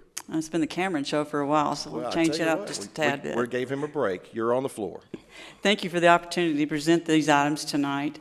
I want to go back just a little bit and provide a little history that I didn't provide last time, since this is a public hearing, so folks can hear that. The city is very process-driven, as Alderman Owens said before, but we're driven by our policies and procedures. In 2013, we created the procurement department. The procurement department was made responsible for handling all items procurement related, meaning purchases, ordinances, policies, procedures, all things related to procurement and the buying. It had been previously where it was under the finance department and basically had the internal controls were a little bit different. So we separated those out to align those items together. So going forward, the procurement department is the person or the subject matter expert when it comes to ordinances and enforcement of those ordinances. So that is the reason that I'm bringing those to you today. It is a procurement, basically, if you want to boil it down to the procurement to pay process, basically we take everything up until the payment process, and then everything after the payment process is the finance department, which ensures a good checks and balances on how you handle finances and procurement in the city. So to go back a little bit of history on our ordinance, originally our ordinance was adopted in 1986 based on the Tennessee Purchasing Law, Municipal Purchasing Law of 1983. And we've had two updates to that since then. And the two updates were on February 12th of 2007, which increased the advertisement thresholds for public bidding. Okay, and then the second one was to add the competitive seal procurement process that we've talked about and you guys have authorized throughout the time here. So those are the two items. We don't change our ordinances very much when it relates to procurement. We typically do that based on municipal law changes. When the state changes, we usually follow suit along with all the other municipalities in the state. In that case, I did a little research, and Alderman Sanders and I have discussed this as well. MTAS actually did a study for us, or a survey of citizens of agencies across the state of Tennessee, and out of the 14 that were actually done, 3 of those, including ourselves, are not at the $25,000 level. In comparisons to demographics, in comparisons to population, in comparisons to the amount of people that are in those departments, we feel like that it is in the best interest of the city to increase those public advertising thresholds. And some general information that will assist us in that. We also did our due diligence in looking at the research from our municipal purchasing association across the state of Tennessee. They do a benchmark study for those things and actually looked at that. They have 68 agencies within that have also increased, and everybody is using that as the norm. We did not do that in 2015 when this law passed. We actually took time, looked at the amount of purchases that we had that applied to that. We looked at the amount of types of purchases that we had that applied add to it as well. We didn't just do this as a knee-jerk reaction that we're raising the laws, we're raising the public bidding thresholds to do that. We didn't do that. We looked at those. We looked at the efficiencies. We are a process-driven group. You'll hear us say procurement is all about the process, and it is. It is from start to finish. The laws and the abilities for us to secure those policies and procedures based on those laws, we love it. And we like to do that. Sometimes our folks around us may not like that as well, but we're enforcing those laws. So we're the persons in the department that do that. I have a staff of 4, including myself, that handles that process. In short, just to kind of narrow this back down, and then I'll go over the actual changes in the ordinance for you. In short, this ordinance established, as it reads right now, establishes the threshold for public advertisement. Okay, that changes from $10,000 to $25,000. So for bids where we do a competitive solicitation, a competitive process, and we advertise it, that will change from the current item from $10,000 to $25,000. That's it. The second item on this actually establishes that this board, I will come back to you with an adoption of our resolution of our administrative policies and procedures, which will tell you how we will accomplish that. That's what these ordinance does. We establish the dollar amounts, and then we move that into the next process. And I'll bring that resolution back to you pending the final approval on the third reading. Okay, so we'll go ahead and go through the actual amendments. Section 3-328, purchase expenditures. This was basically the avenue in which we had the public advertisement. We went with the language that was based on the state's language. We took it directly from the state TCA that allows for us to pursuant to that to change our thresholds. And what that means is anything over $25,000 will look just like what we did with $10,000. It'll be competitively sealed bid. Anything between that 10 and that 24 will actually have a competitive quoting process in which the procurement department will be in charge of. Okay? And anything under that 10 will have those processes. In the administrative process, I believe Mr. Alderman Yonda asked previously in our previous meeting to have that administrative report that we do for quarterly, and that'll be part of that process. And we'll be able to justify and show you that. Go down to the next one. Under purchasing expenditures, because of the way the item was done, we actually changed the numbering, so it did change the numbering. And then we did change per Alderman Sanders' request at the last meeting to add on subsection 4 by the next available meeting for that report to notify. Okay. Right. Proposed amendment on contract change orders. There were 2 areas that we changed in this. One was the actual monetary amount that we discussed. The item B actually changes to be consistent with, if I can do this right, Cameron. There it is. You see prior approval here. This one said advanced approval. It was the same thing, so we made the item consistent. Prior approval in both places. And then by the next available board meeting, was added in request by Alderman Sanders. The $10,000 was again added to change the $2,500. As I'd stated before in our last board meeting concerning this, there are not many items that are going to be for change orders that are going to be $2,500. We just don't. I mean, you'll see some coming to you, but these will allow us to move our process along. We have formalized processes within this ordinance that you'll see in our change order forms that are attached to your documents when you see them. There are also memorandums that we've created to do that. You'll see that in our forms process for administrative policies. So we do have a prescribed process, and we meet these standards when we go through and looking at and determining whether or not a job has to stop or whether a job needs to be moving forward. So that'll be explained a little bit more in more depth in the other meeting. Okay, proposed amendments. This simply was methods of disposal for our surplus property. We changed our surplus property amounts from $500 to $5,000 in 2000 and I believe 2010. And we did not change the ordinance to reflect that. It just didn't happen. We changed our internal processes. It was based on our governmental accounting standards.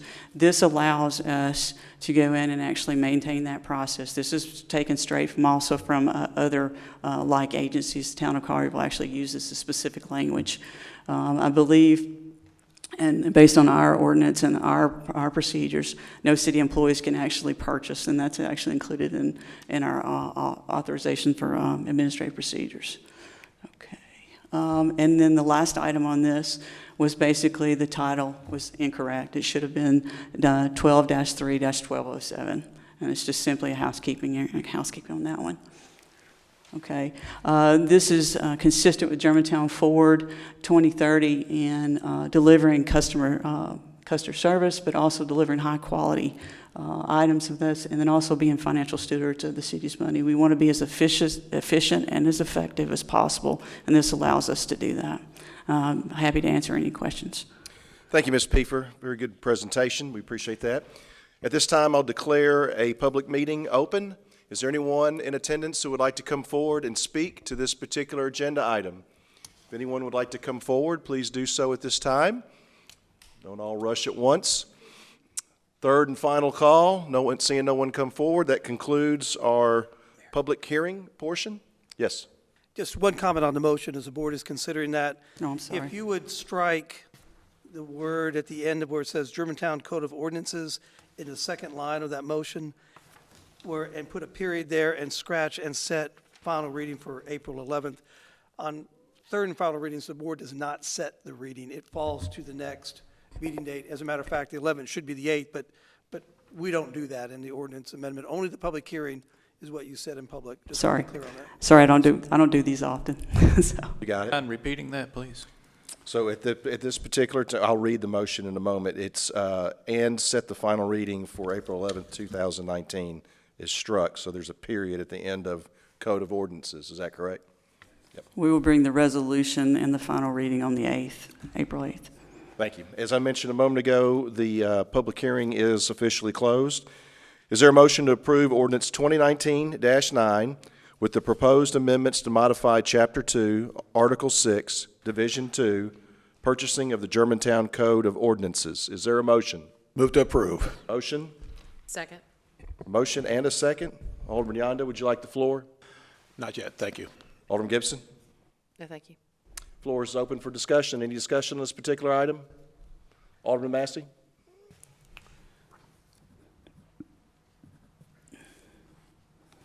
So, can you tell us, can you give us some idea of how the existing ordinances have negatively impacted your ability to operate in procurement?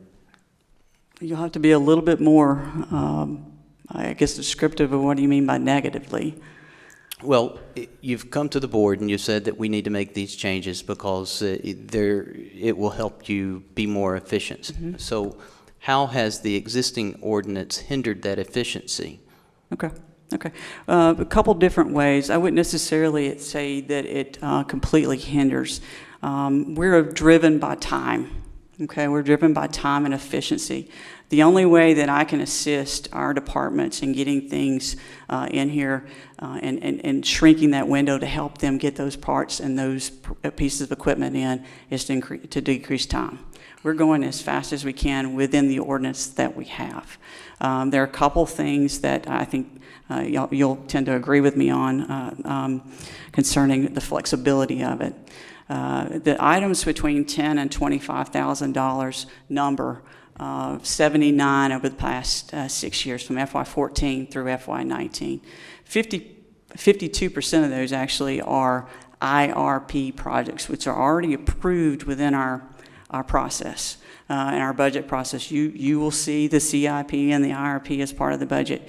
When those items come in, we've already identified the estimates for them being there. Most of them happen, a lot of them happen, at least the 50% of those happen between that 10 and 25.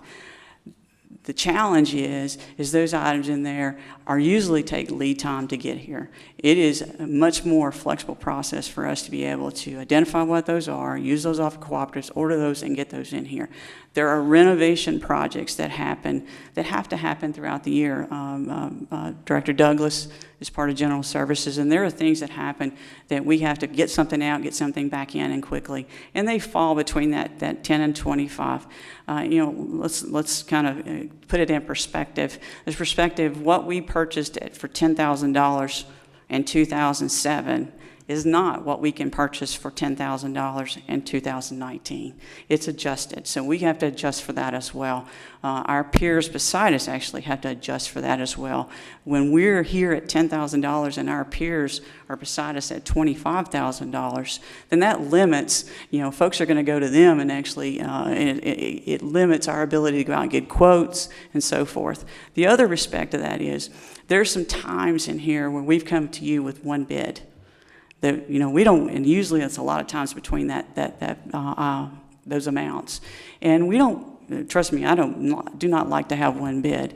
The challenge is once I put that bid out and it comes back in, I have no leeway for change, absolutely none. It's there, can't change it. And if it is a good bid, qualified bid, and there is nothing, there's not over budget, and they met specifications, then we cannot, this board could ultimately say, no, we don't want to do that.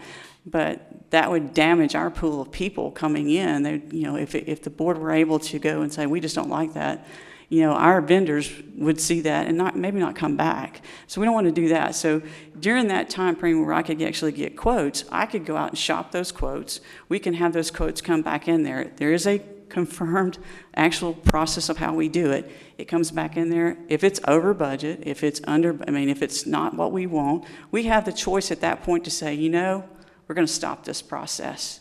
So it really lends to the time of flexibility and efficiency and so forth. Again, we're not talking about a ton of purchases that are in there, and these are prescribed.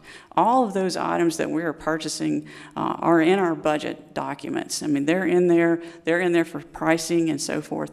I can pull anything you'd like me to. We will have processes and procedures in place to be able to handle that. It just keeps us in pace with everyone else who's out there and all the vendors that are out there, and trying to be able to pull those back in there. I don't know if that answers your question or not, but that's the gist of it. So I think if I understood you correctly, we're looking at about 13 of these that fell within the $10,000 to $25,000 per year. Yes, sir. It's going to fluctuate depending on the number of projects, the number of items that are in there. If you're talking specifically about IRP and CIP, because our budgets every year, we may do a lean CIP year, or we may do a lean IRP year. So they may be fluctuating, but it would range from anywhere from, on the IRP, from 7 to 13 that would fall within there. Now, if it's over the $25,000 amount, it's all off. We publicly advertise it.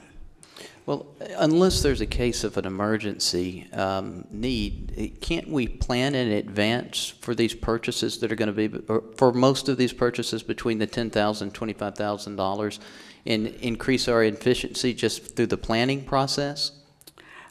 Sir, we are planning as much as we can. This process that going to the board takes us about a month to 6 weeks.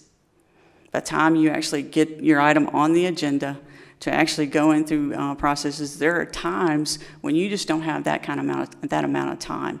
If you want to have a progressive department and a progressive city that is able to meet all the needs of the many departments that we have here, we've got to have the tools to be able to do so. If you're coming in and saying that we're 6 weeks, if we're 6 weeks, because that's pretty much how it works, a month out for trying to get on a board meeting date, and then 2 or 3 weeks behind that, that can mean the difference in the ordering of a part. That can mean the difference in getting a piece of equipment here in less than 3 or 4 weeks, and that makes a difference. It makes a difference in how our departments are able to provide those things. If we're waiting on police equipment or something to fix a fire truck, those are things that we can based on the ability that you've given us as departments to use our policies and procedures that are in place to be able to make those purchases happen and keep the work moving. But aren't there already means in the charter that, for you to make those emergency type purchases, for example, something for a fire truck, because we have been asked to approve things after they've already been purchased in the past? The letter of the charter, the letter of the ordinance basically identifies emergency purchases, and there are specific criteria for emergency purchases. Just because, we need to get it a little quicker doesn't mean it's an emergency. I would not come to you and say that this is a complete emergency, but I do need to get it quick. So it allows us to do that. Emergency purchases are for things that, honestly, I can't even remember. There was one where we had on Poplar and Exeter, I believe, a main line that broke, about $80,000, and we didn't have any choice. We had to take care of it. There are other ways that this department can help our staffs to do that, and we do. One of the ways would be able to help us would be able to do this. We had a situation where on the ditch repair over at, I forget the name of the location, but we went out there, expedited the process with 3 bids, and actually got vendors together and expedited the process. And still brought it to you, but it was not technically an emergency. It was an unsafe condition, but it was not technically, it did not meet the requirement of the ordinance to be an emergency purchase. So there are different areas and where we can do that. This allows us to be competitive with our competitors who are other municipalities who are already at that $25,000 level. The policies and procedures that we put in place, I'll stand up here and I'll be able to justify any one of those to you. When you say competitive with other cities, I guess I'd like to understand that a little bit more, if you don't mind. Need to clarify that question. What do you need to understand a little bit more about? But you just said that we needed to pass this ordinance in order to become more competitive with other cities. So I'm asking you what you meant by that statement. Okay, all right. Based on the fact that other cities around us are at that $25,000 level, we're still at the $10,000 level. You look at vendors and they're going to go to places where they can actually get the work and get it done and get it quickly done. If we have to wait that process for 4 to 6 weeks to do that, we lose those opportunities. And so you don't want to lull behind everybody. That's why the state actually goes through a process to look at these items. MTAS actually goes out as part of this process to look at all of these ordinances, but also look at the municipality ordinances as it relates to increasing that threshold. And so they go out and look and say, okay, in this day and age, this amount of money is not what, $10,000 is not what it used to be, so we need to raise those. They're not just arbitrarily going out there and say a state wants to come in and actually do this. To be quite honest with you, right now there's a House bill, a Senate bill that's before the state that's actually raising it to $50,000. We're not coming here before you to do that. I'm not saying that won't ever happen. I think to get us where we are and where we can be competitive with the other folks across the state of Tennessee, who we do compete with for bidding jobs and products and services, we need to get to that $25,000 level. Okay. Thank you. Thank you. Further discussion? Alderman Sanders. I have just a couple of questions. You mentioned that on third reading that you would bring the resolution to us that would accompany this, that would actually set our city policies. Yes, sir. Is there a reason why that potential resolution, wasn't attached from the very beginning, just so we could Yes, sir, because you change the ordinance first and you move through that process. If you choose not to change the ordinance, then the resolution does have any effect at that point. So for me to bring that to you would be premature because it establishes in the ordinance that we do the ordinance first and then we come back to you and present a resolution for adoption at that point. Okay, fair enough. I understand what you're saying. Of course, as the ordinance or amendments changed, we could also change that potential resolution. Would you agree with me? Yes, sir, you could. Yes, sir, you could, but establishing that public advertising really starts this process to be able to manage that. Correct. Do we have a draft of that resolution today somewhere? Yes, sir, I'm working on it right this moment because it will actually be due for us in the next few days. So, Okay. the resolution itself will not completely, I don't want to mislead in the way this is. The resolution itself is not going to give you every procedure. I'm going to give you a procedure manual that will have all that information in it. Correct. So me providing, it would be the whole entire document that you'd need to look at, not just the resolution.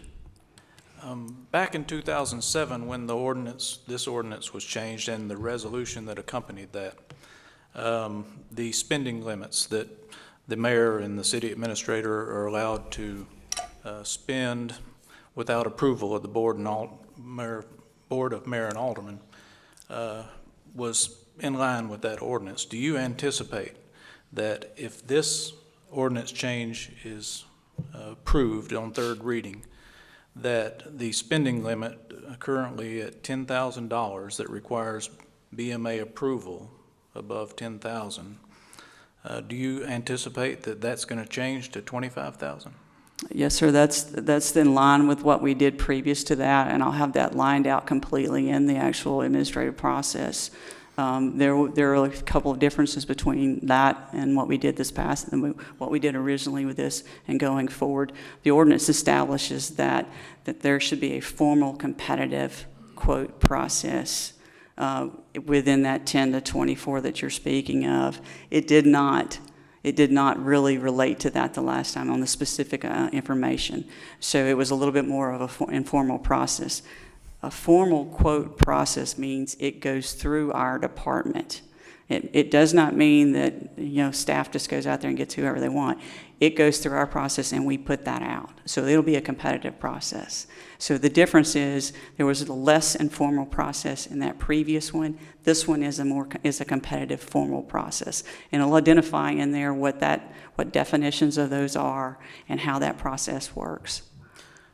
Do you think that if this ordinance was passed and the resolution did not change the 10,000 spending limit requiring approval, stayed at 10,000 and not 25, would that hinder you in any way? Because you could still get your bids up to 25,000 through the process you're wanting, but then if it's over the $10,000, it would still come here for the final approval of the purchase. Honestly, I don't see the difference.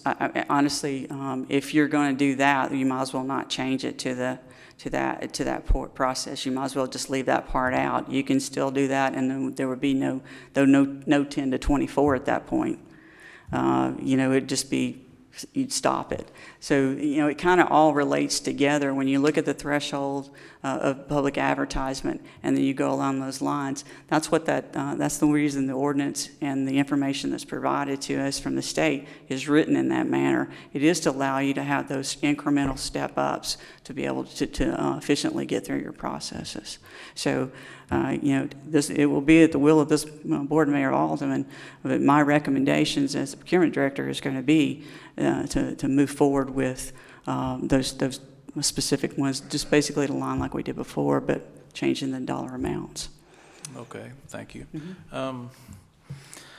I don't know. I ask these questions because I have a hard time as a sitting alderman. I think the people elected the board here, the aldermen, to look after the receipts that we get from our taxpayers and to make sure we're spending them the way they should. And I think a limit of 10,000 seems appropriate to me, that the city administrator or the mayor could make those, could authorize those purchases up to that amount. But when you get into 25,000 or 50, just personally for me, I'm not sure that that's what the citizens thought would occur or would desire when they elected this board that sits here to look after their money. So that's why I was wondering why we didn't get the resolution prior, and would have loved to see it early on, so we knew as we move through this process where we're going. If it stays at the 10,000, having said that, if it stayed at the levels it is now, you have 4 individuals you indicated in your office that can work these procurement actions, correct? I have 3 plus myself, yes. So we've been plugging along, and I appreciate you answering my email. I did ask you, and the number, and we've already touched on that a little bit, the number of procurement that fit in this area. And an average, I think you indicated, were 6 per year. Do you agree with that? Yes, sir. Again, it can fluctuate based on the amount of purchases that we have. It can fluctuate on the amount of dollars that we have out there to spend. As I stated previously in the last board meeting, we generate 4,000 to 5,000 POs a year. That is only a percent. It's less than 1% of that process, but it accounts for a bigger part of money that we can actually send and get those things out there. So it affects a lot. And we, as a group of that 4, process every one of those purchase orders. So it's not just that piece. We're doing a lot more than just processing purchase order. We're putting those bids and solicitations together. We're handling P-card transactions. We're doing a lot more contracts, risk management, and so forth. So, 4 people you'll see is not a lot of people when it comes to spreading that wealth. Correct. And the main hindrance would be the long lead time that it would take to continue to operate in the manner we've operated. Lead time and efficiency, as I stated before, the only way that we can make our processes efficient is to track time and actually reduce that time. Okay, I'm about out of time, so I'll wait till second round if there is one. Further discussion on this particular item? Alderman Yonda. Ms. Pfeiffer, these are budgeted items you're talking about. Yes, sir, they are. These are items that the aldermen have already voted on, is that correct? Yes, sir. It's within the department's budgets to be able to purchase these items. For instance, a lot of the items that were also in that group of 79 consisted of maintenance contracts for software. You'll have some items coming for you in the next the next board meeting. Granicus, which is our video streaming software, $15,000, $16,000. It is something we have to pay. It is not something that we're going to be able to go out and rebid. It is something that is going to have to be a part of what's going on. Software maintenance for the IT department is prevalent because we have to maintain those systems. So, yes, sir, these are budgeted items. See, I've always been of the understanding that if we've budgeted for it, we don't really need it to come back to us. But I realize we've got these guidelines in place, and that's what we're doing. But if we have $100,000 budgeted for a plow, I really don't care that you need to come to see me unless it's over a budget. The aldermen approved the budget, but this is part of our process. Basically, we're deciding whether it has to come to us if it's over $25,000. We've already made a decision to make that purchase or that item. There are some emergencies or non-budgeted items. I definitely want to see non-budgeted items. In addition, you're going to be showing us what we're doing between 10 and 24. Yes, sir. But we have a lot of redundancy here, and I'm okay with it. But to answer Alderman Sanders, we are already approving these items. They're already approved and budgeted. We're just being overly redundant. Thank you. Thank you. Vice Mayor? No further questions. Alderman Yonda addressed them. Thank you. Any further discussion on this particular item? Alderman Sanders? Maybe I misunderstood Ms. Pfeiffer. Of the 79 items that were approved as part of previous budget process, I thought that I heard that there were a number of items that weren't pre-approved in that budget. No, sir. As I explained in my response to you, all items are within our department budgets or within IRP, either area. So let's just take an example of the IT department. They have a contract maintenance line where they line item what is done for there's like video streaming and so forth. That is part of that budget approval process that you approve at budget reading. So for us to go out and, as Alderman Yonda said, it's basically already there. We are just approving a contract. We are approving a renewal of a contract. We're already in that process of there. You're not going to go, or presumptuous to say, I don't think we're going to go out right now and change our Granicus at this point, because they're kind of the only ones that are offering us the ability to actually be able to post our meetings for the public to see. So we're not going to change those items. There are items within our servers and our different things that we have to have, and those items are budgeted within the department budgets. There's nothing that we're going to bring to you unless it is an emergency item. It is an item where if something has come up and we have to make repairs to something. In that case, we would, if it was an emergency, we would go through the emergency process that is indicated there. If it is not, it would be brought back to this board, because we'd have to identify a project. We'd have to identify all those items in there to make that happen. Otherwise, these items are budgeted. What my role in that process and my department's role in that process is to ensure that we are doing it based on the laws that are provided, and that we are, trust me, the ordinances that we have here are just about that much of the actual ordinances in the state of Tennessee that we have to follow. State law trumps city law, and the exceptions of this type of exception where we're adjusting, it allows us to adjust that public advertisement bidding.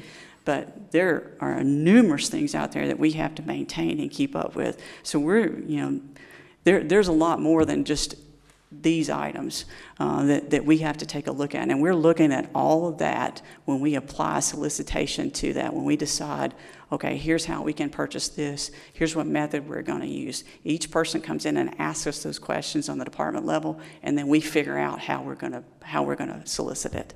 And if it's a cooperative, if it's all those different items, that's how we do it. So is there any example that you can think of that something would come up, it would be less than $25,000, that we would, your office would get the quotes, that it would be agreed upon and purchased that's not in the budget, that the Board of Mayor and Aldermen would not know about it till the quarterly report came out? Not that I'm aware of. We check the budgets, we look at that. I'm not going to say that there's never been anything that we haven't bought, but if we don't have the money in the budget to buy it, we can't buy it. We can't adjust it. We can't go out and find the money. That's the first, honestly, to be honest with you, that's the first question that I ask when a person comes to me to buy something. Where's your budget? Is there a project number? Do you have the money to actually do this, and is this budgeted? So just an example, say one of our pieces of equipment out at the fleet shop needs a $15,000 part for its for the engine, for it to operate correctly. It's not an emergency, but if that wasn't in the annual budget, that we were going to have to buy that part, but it broke, now it has to be purchased.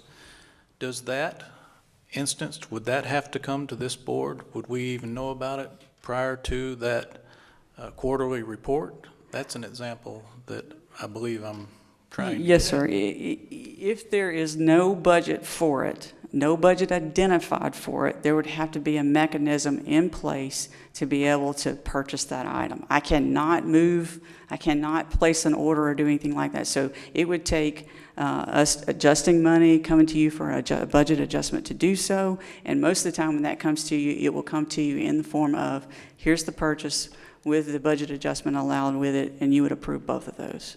So I know this is hypothetical, but say the budget was just passed and Fleet has a repair budget of $100,000. They've made no repairs and they need a $15,000 part.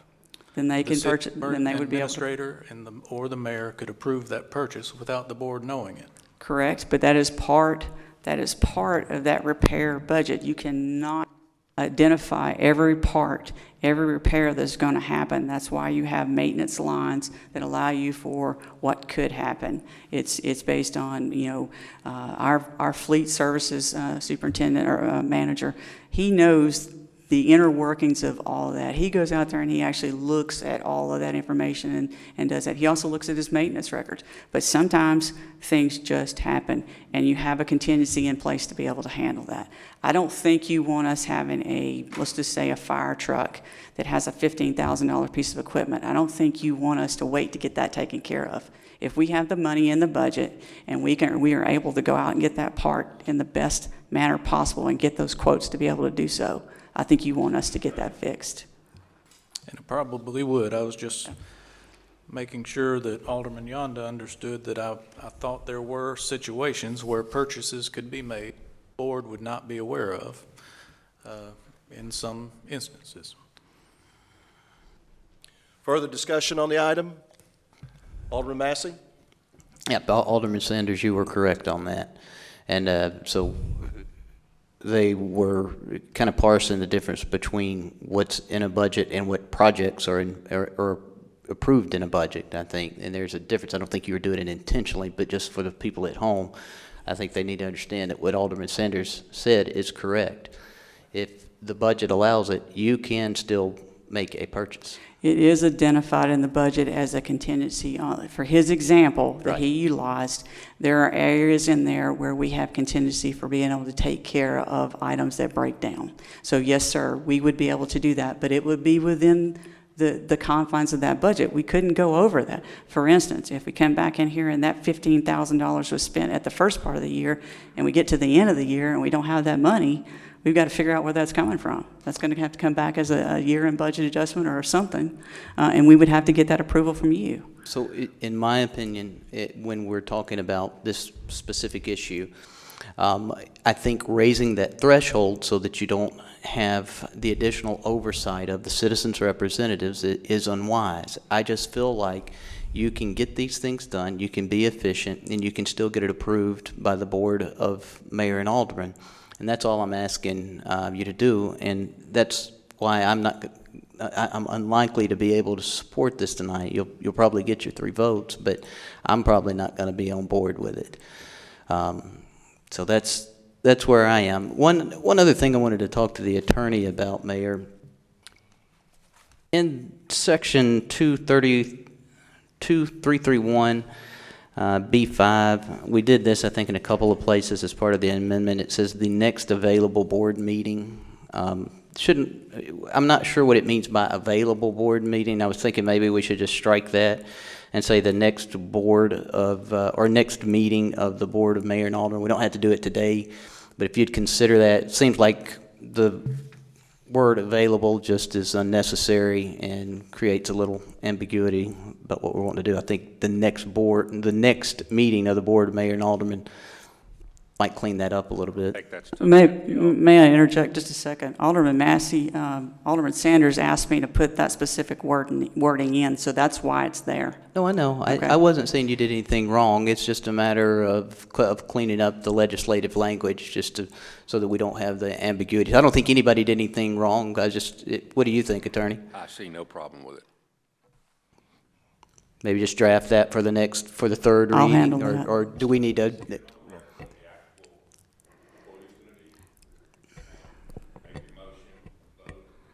Correct. And then we'll propose it at the third reading? Yes. So instead of it saying the next available board meeting, it will simply say the next meeting of the Board of Mayor and Aldermen.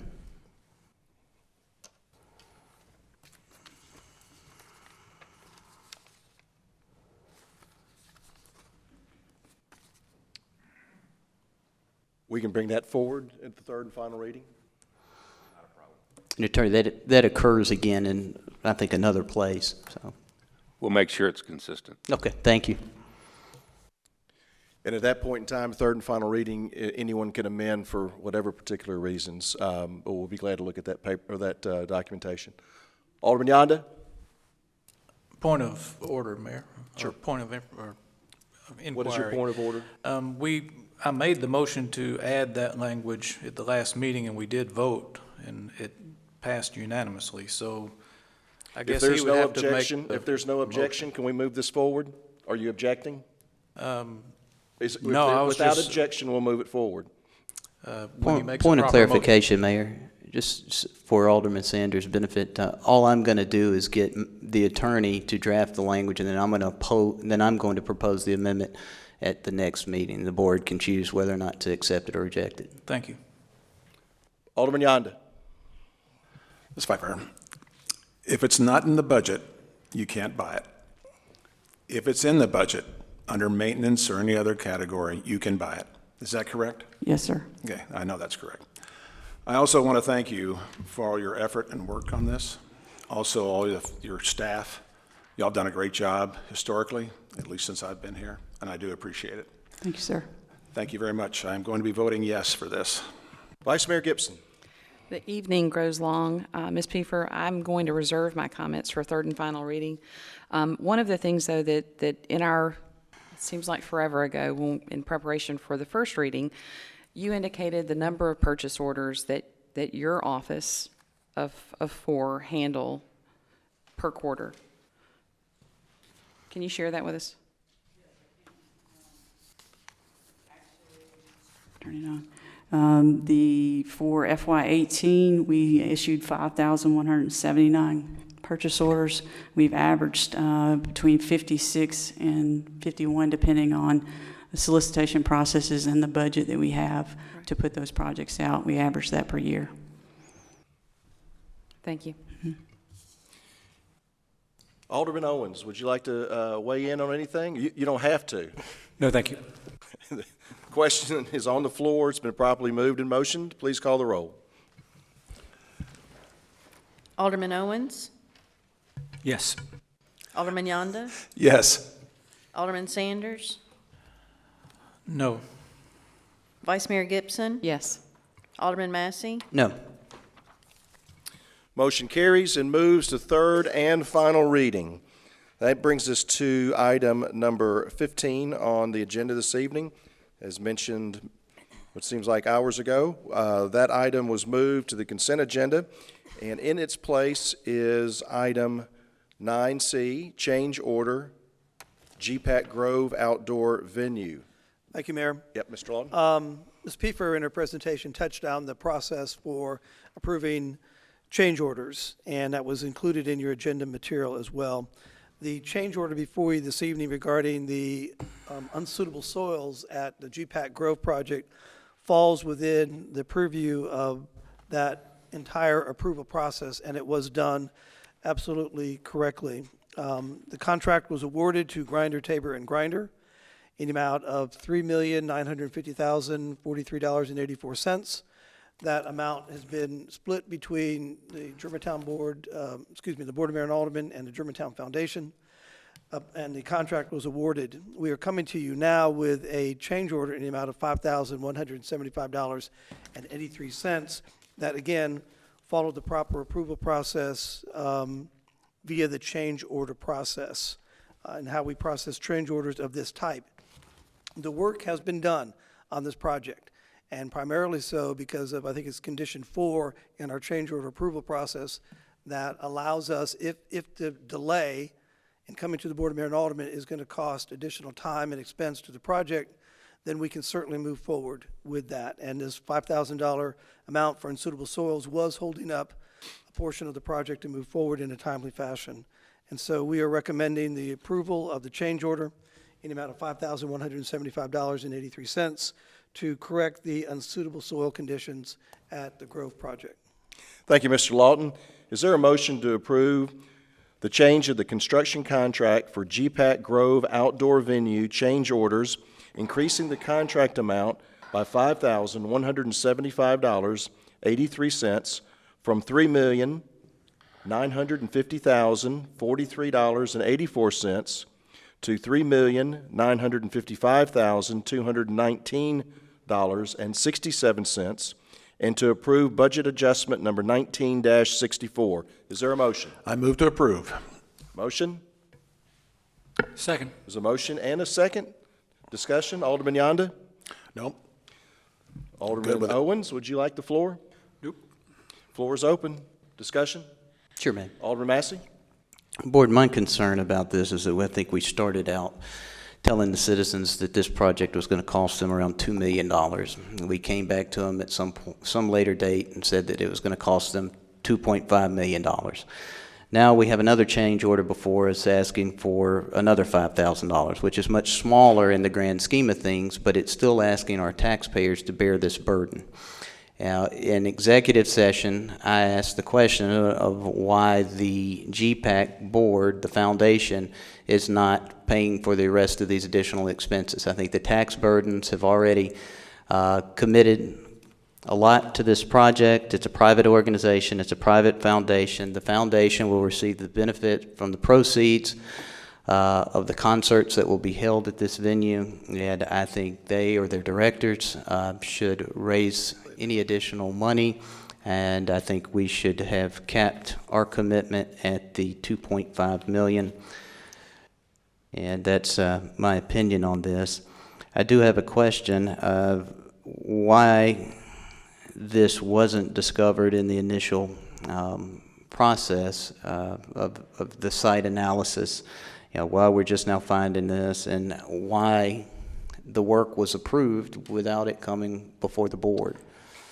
Mr. Lawton, if you'd like, on the, I think you already explained or the second part of that question. The first part yes, sir. is about soil conditions. Could you elaborate on that? You know, when we put together plans and specifications, the engineering firm will do soil samples around the project to determine what the soil conditions are and what the compaction rate is. In this particular area, that was not covered when we did our initial soil analysis. And things come up on projects, unforeseen conditions come up. And absolutely, this is one that we did not want to see. But unsuitable soils in this area is not surprising, and it needs to be corrected, and it has been corrected, so we can put the stage and the necessary apparatus in place. The dirt, from a safety standpoint, absolutely has to be secure to handle the stage and the other equipment. Thank you. Further discussion? Was this something that came up, Mr. Lawton, as a result of the stage being repositioned from where it was planned originally? No, sir. And what would have been the impact had this been delayed until it came before the board? It would have held up the project. But how would that have harmed the city? It would have harmed the city in terms of having this venue up and operating in a timely manner with a season that is being put together as we speak. So was the concern about it harming the city, or was the concern about it harming the GPAC board and GPAC? If you look at, Alderman Mast, if you look at that condition, I'm going to turn to it regarding the change order provision, if I can put my hands on it. It doesn't, let me read you the language. Changes, now this is number 4. Stay with me. Changes which, in the opinion of the city engineer, are clearly justified and which would be more costly or less beneficial to the city if deferred until action is taken by the routine agenda process. That's why we went forward with it, and given a dollar amount, we moved forward with correcting the soil condition. It was holding up other parts of the project. So why are we asking the taxpayers to bear this burden rather than having the members of GPAC and the foundation pay for these additional expenses? Can you rephrase the question? Point of information. Can we have someone? That's an opinion. Hold one moment, please. What is your point of information or point of inquiry? Part of inquiry.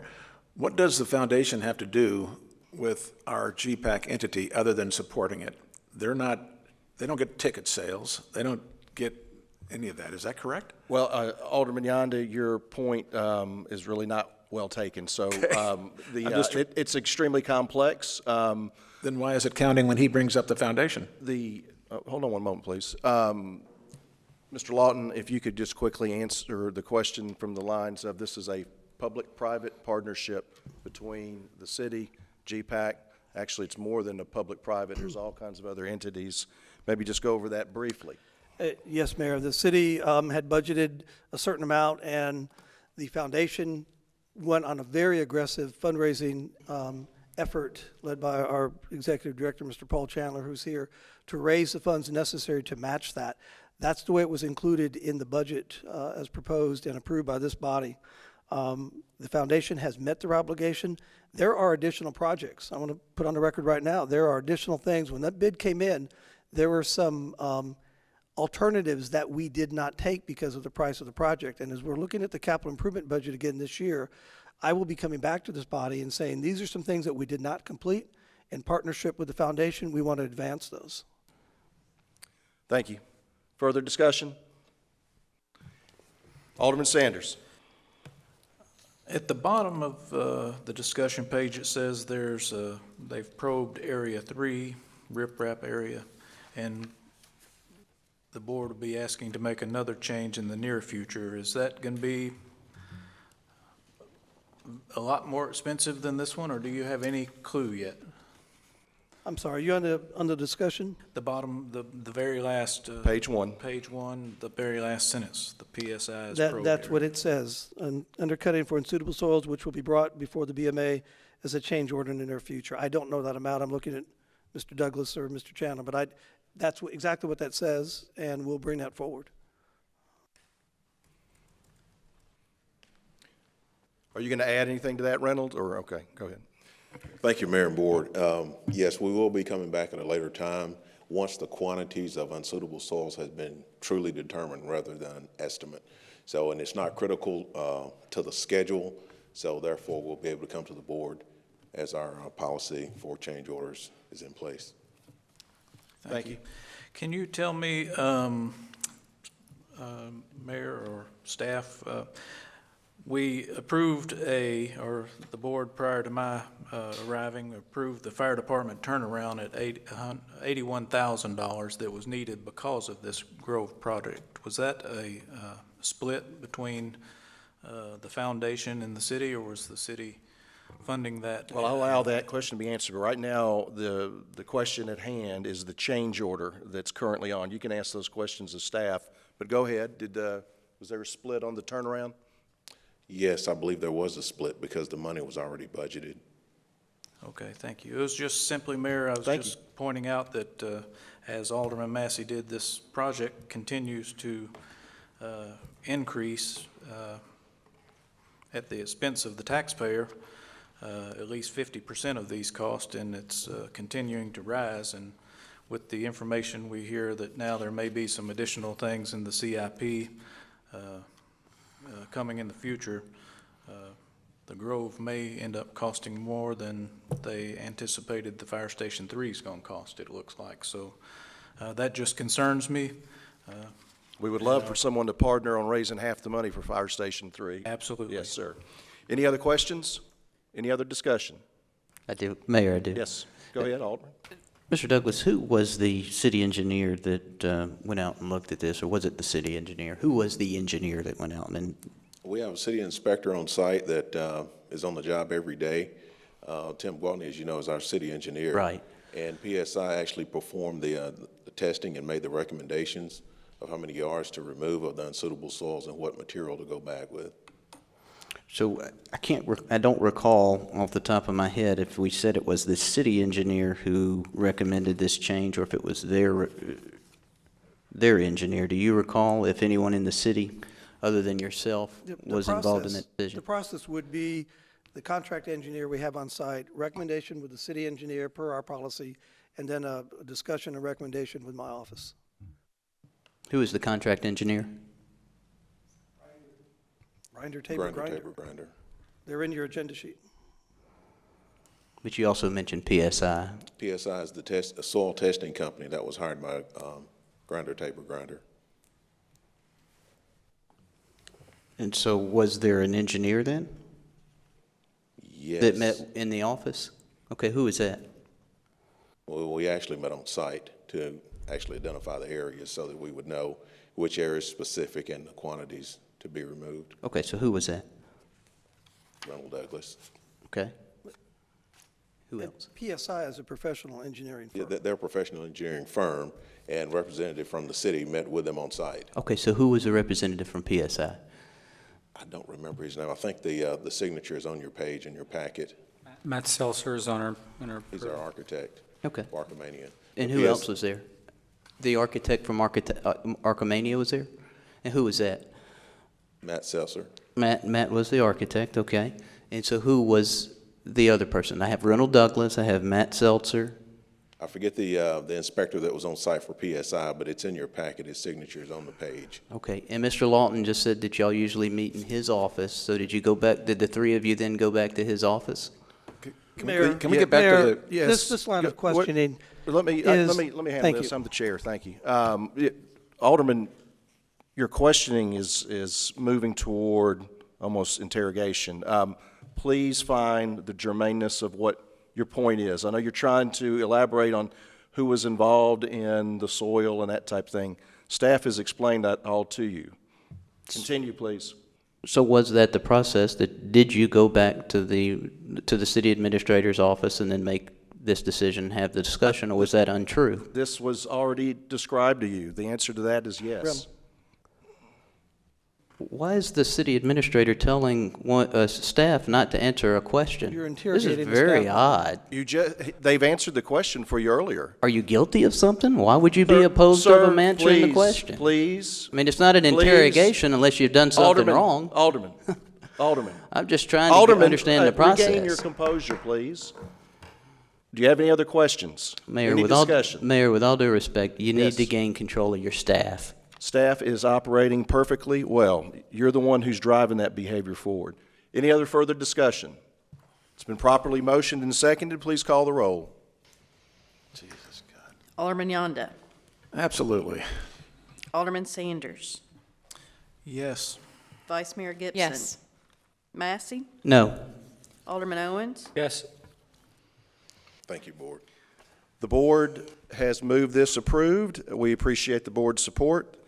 And to be honest with you, we're very excited about the Grove and all the money that you've raised. So thank you, Paul Chandler and others. That brings us to item number 16 on the agenda this evening. Again, as mentioned earlier, that was item G on the consent agenda. Supplement number 1, FY19 on-call professional services agreement, Kimley Horn and Associates Incorporated. Mr. Ross. Thank you, Mayor, members of the board. Item number 16 is consideration of supplement number 1 in the amount of $20,000 that would increase the FY19 on-call professional services agreement with Kimley Horn and Associates to an amount not to exceed $70,000. Kimley Horn has been providing transportation engineering service to the city on an as-needed basis since 2006, as outlined in your agenda sheet.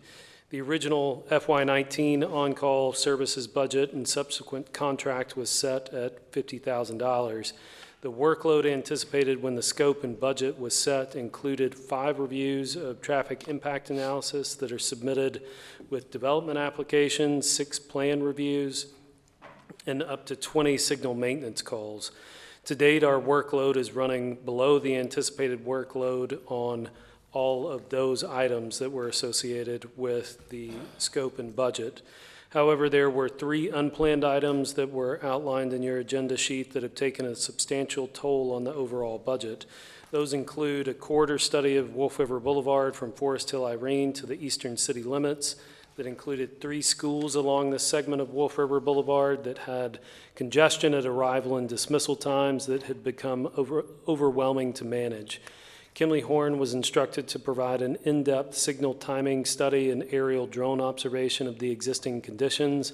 Based on those field observations, signal timing changes were changed, crossing guard operations were reorganized, and traffic patterns at Grace Evangelical Church across from the high school were made. These changes have significantly shortened the average travel times through that school zone and those corridors, and the cost of that item was $16,500. Preparation of striping plans for the street repaving program is generally conducted by staff in-house over the years. However, this year's program included 7 road segments that included 4 miles in length, equating to 13 lane miles of striping. Due to a short turnaround time needed for these striping plans to be included in the bid packages, as well as the size of this project, staff directed Kimley Horn to provide assistance to these drawings at a cost of $14,600. And finally, the preparation of TIP applications was assisted by Kimley Horn as part of the 3-year cycle of those applications. Municipalities need to complete and submit applications for federal and state funding related to transportation needs to the Metropolitan Planning Organization to secure federal highway funds from the government, from the U.S. government. In-house preparation of those applications has been done in the past when we had a traffic engineer and when the number of applications was lower. This year, we decided to ask for a significant number, put together a significant number of applications for TIP and utilize Kimley Horn to assist us in that with a cost of approximately $7,500. All 3 of these items accounted for 80% of our overall budget. The billing for Kimley Horn has been through the end of January at this point, and we are down to nickels and dimes as part of that budget line item. Before moving forward with any more work from them, we are requesting the approval of supplement number 1 in the amount of $20,000 after having conversations with them to make sure that that $20,000 that we're requesting would cover us through the end of the year. The original contract, as well as supplement number 1, is being funded through ECD's FY19 operating budget. Myself and Mr. Gwaltney, city engineer, are happy to answer any questions. Thank you, Mr. Ross. Is there a motion to approve supplement number 1 in the amount of $20,000, increasing and not to exceed the amount to $70,000 for the FY19 on-call professional services agreement with Kimley Horn and Associates Incorporated? Is there a motion? So moved. Second. It's a motion by Alderman Sanders, seconded by Alderman Owens. Discussion? Alderman Massey. Sure. I think Kimley Horn does great work. They're very well respected, but as I stated last year, I think that there are potential conflicts that just make me uncomfortable with them doing a lot of the projects for the developers and then also doing the work for the city on some of those same projects. I'm not saying that there's anything, going on that shouldn't be, but at the same time, I think that we should have looked at getting our own traffic engineer. I said that, I think, in 2017. I think I said it again in 2018. No one's brought forward a proposal to engage a traffic engineer, but I think as a city, we've grown to the point where we actually need that independence from a traffic engineer. And so to just keep allowing Kimley Horn to do it, I think it's unwise, and it'll get approved, but I'm going to be a no vote on this. Thank you. More discussion? Vice Mayor? Thank you, Mayor. Mr. Ross, I know that when we spoke about this, we talked about what, on average, what the salary for a traffic engineer was. If you would share some of those numbers. It's been our experience when we looked at hiring an in-house transportation engineer to add to staff that based on the qualifications that we need and that the city would expect for a subject matter expert at that level, we would be looking to be competitive at $75,000 to $90,000 in salary, and then additional benefits on top of that would take that staffing level to the 6 figures. And as indicated, our basic scope of services with Kimley Horn, we are well below that plans review, on-call to fixed signal maintenance, and the interpretation of the traffic impact analysis for larger development projects. So approximately 30% of base salary would be used for those benefits, pushing us over $100,000. That's the number that is generally used. I'd have to defer to Mr. Walensky on that, but we'll do that another night. In your opinion, as far as the ebb and the flow of when we need these traffic engineers, do you believe that this is, that we are not at a time at the moment where we need to make a more permanent decision as far as the hiring of that engineer? And maybe that's a question for our administrator, but with the need for the services that we have now, is this an appropriate expense? no, ma'am. Okay. Thank you. Further discussion? Alderman Yonda. Yes, I'd just like to comment that I believe Kimberly Horn has been an excellent partner over the years, and I think their integrity is beyond reproach. They've always come to our needs, as far as I can tell. Is that correct? That is correct. And I'll be voting yes for this. Further discussion? Sure, Mayor. Alderman Massey. So, Mr. Ross, my objection to this isn't, based on cost. It's based on independence and what I think is in the public's best interest. And in my opinion, an independent traffic engineer could possibly be in the best interest of the public. Can you tell us a little bit about what a traffic engineer does, briefly, so everybody at home might understand? I will do my best. I think the word he said was briefly. Go ahead. Yeah. So a transportation engineer would do the basic scope of services that we start with Kimberly Horn, which is analysis of the transportation impact studies that are submitted with larger development projects. They would look at the transportation needs as internal or they would be responsible for looking at the transportation network needs as any development project comes in. They would also be responsible for signal maintenance, those calls for signal maintenance that can't be fulfilled by our other contract with Memphis Signal Maintenance. And they would also work with the city engineer on preparation of larger scale documents. Mr. Gwaltney, anything else to add to that?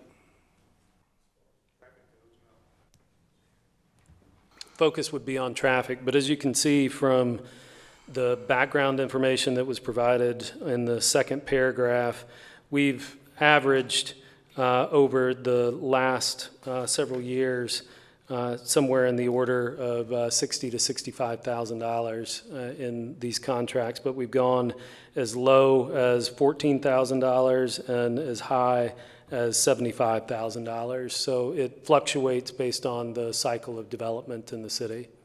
Well, here's my concern. Kimberly Horn goes out, and as the city, we've asked them to determine whether or not a certain project would be wise for the city. They do this traffic study based on the recommendation from city staff. And at that point, the project gets approved, and then at the same time, they're working with developers to get their business and the design work and that sort of thing. And so for me, that's where the conflict arises, and that's where I have a concern. So I guess my next question might be then, what is in place that helps us guard against those potential conflicts, or a situation where you have divided loyalties? Staff, be cautious in answering that, because that is just your speculation only. Thank you, Mayor. My answer would be simply that James Collins is in place, and James Collins is here if you would like to ask him that question. But a simple way to answer that is Mr. Collins is that buffer. Mr. Collins works for Kimberly Horn. Yes, sir, So but his Mr. Collins also works for us. That's true, but I'm not sure he has the same duty that we have as elected officials to the public. And so his duty is also to his client, and that's where the divided loyalties, I think, come into play. And so on one hand, he's representing the developers, and then on the other hand, he's representing the city. Well, Mr. Massey, you're going down a slippery slope, because we have literally multiple contractors we work with in the day-to-day operations of a city. And while they're under our employment, generally a lot of those contractors have professional certifications, and they have their own ethics codes and those type things. Our contractors are loyal to us when they're employed in our services. That is something that we can unequivocally state. So please go ahead and finish your questioning. Can we stay on the subject? That'd be nice. I just made that warning, Alderman Yonda. Please, thank you. So I finish guess up. going forward, maybe one of the things we could do with our contractors like Kimley Horn is if they are going to work for the city, that maybe there's some prohibition against also doing the traffic analysis for a project for the city and then also then working for the developer himself. Maybe that would be a way of going about guarding against some of those potential conflicts. That's it. Thanks, Mayor. Any further discussion? Please call the roll. Alderman Sanders. Yes. Vice Mayor Gibson. Yes. Alderman Massey. No. Alderman Owens. Yes. Alderman Yonda. Yes. Thank you for the approval and that we've reached the conclusion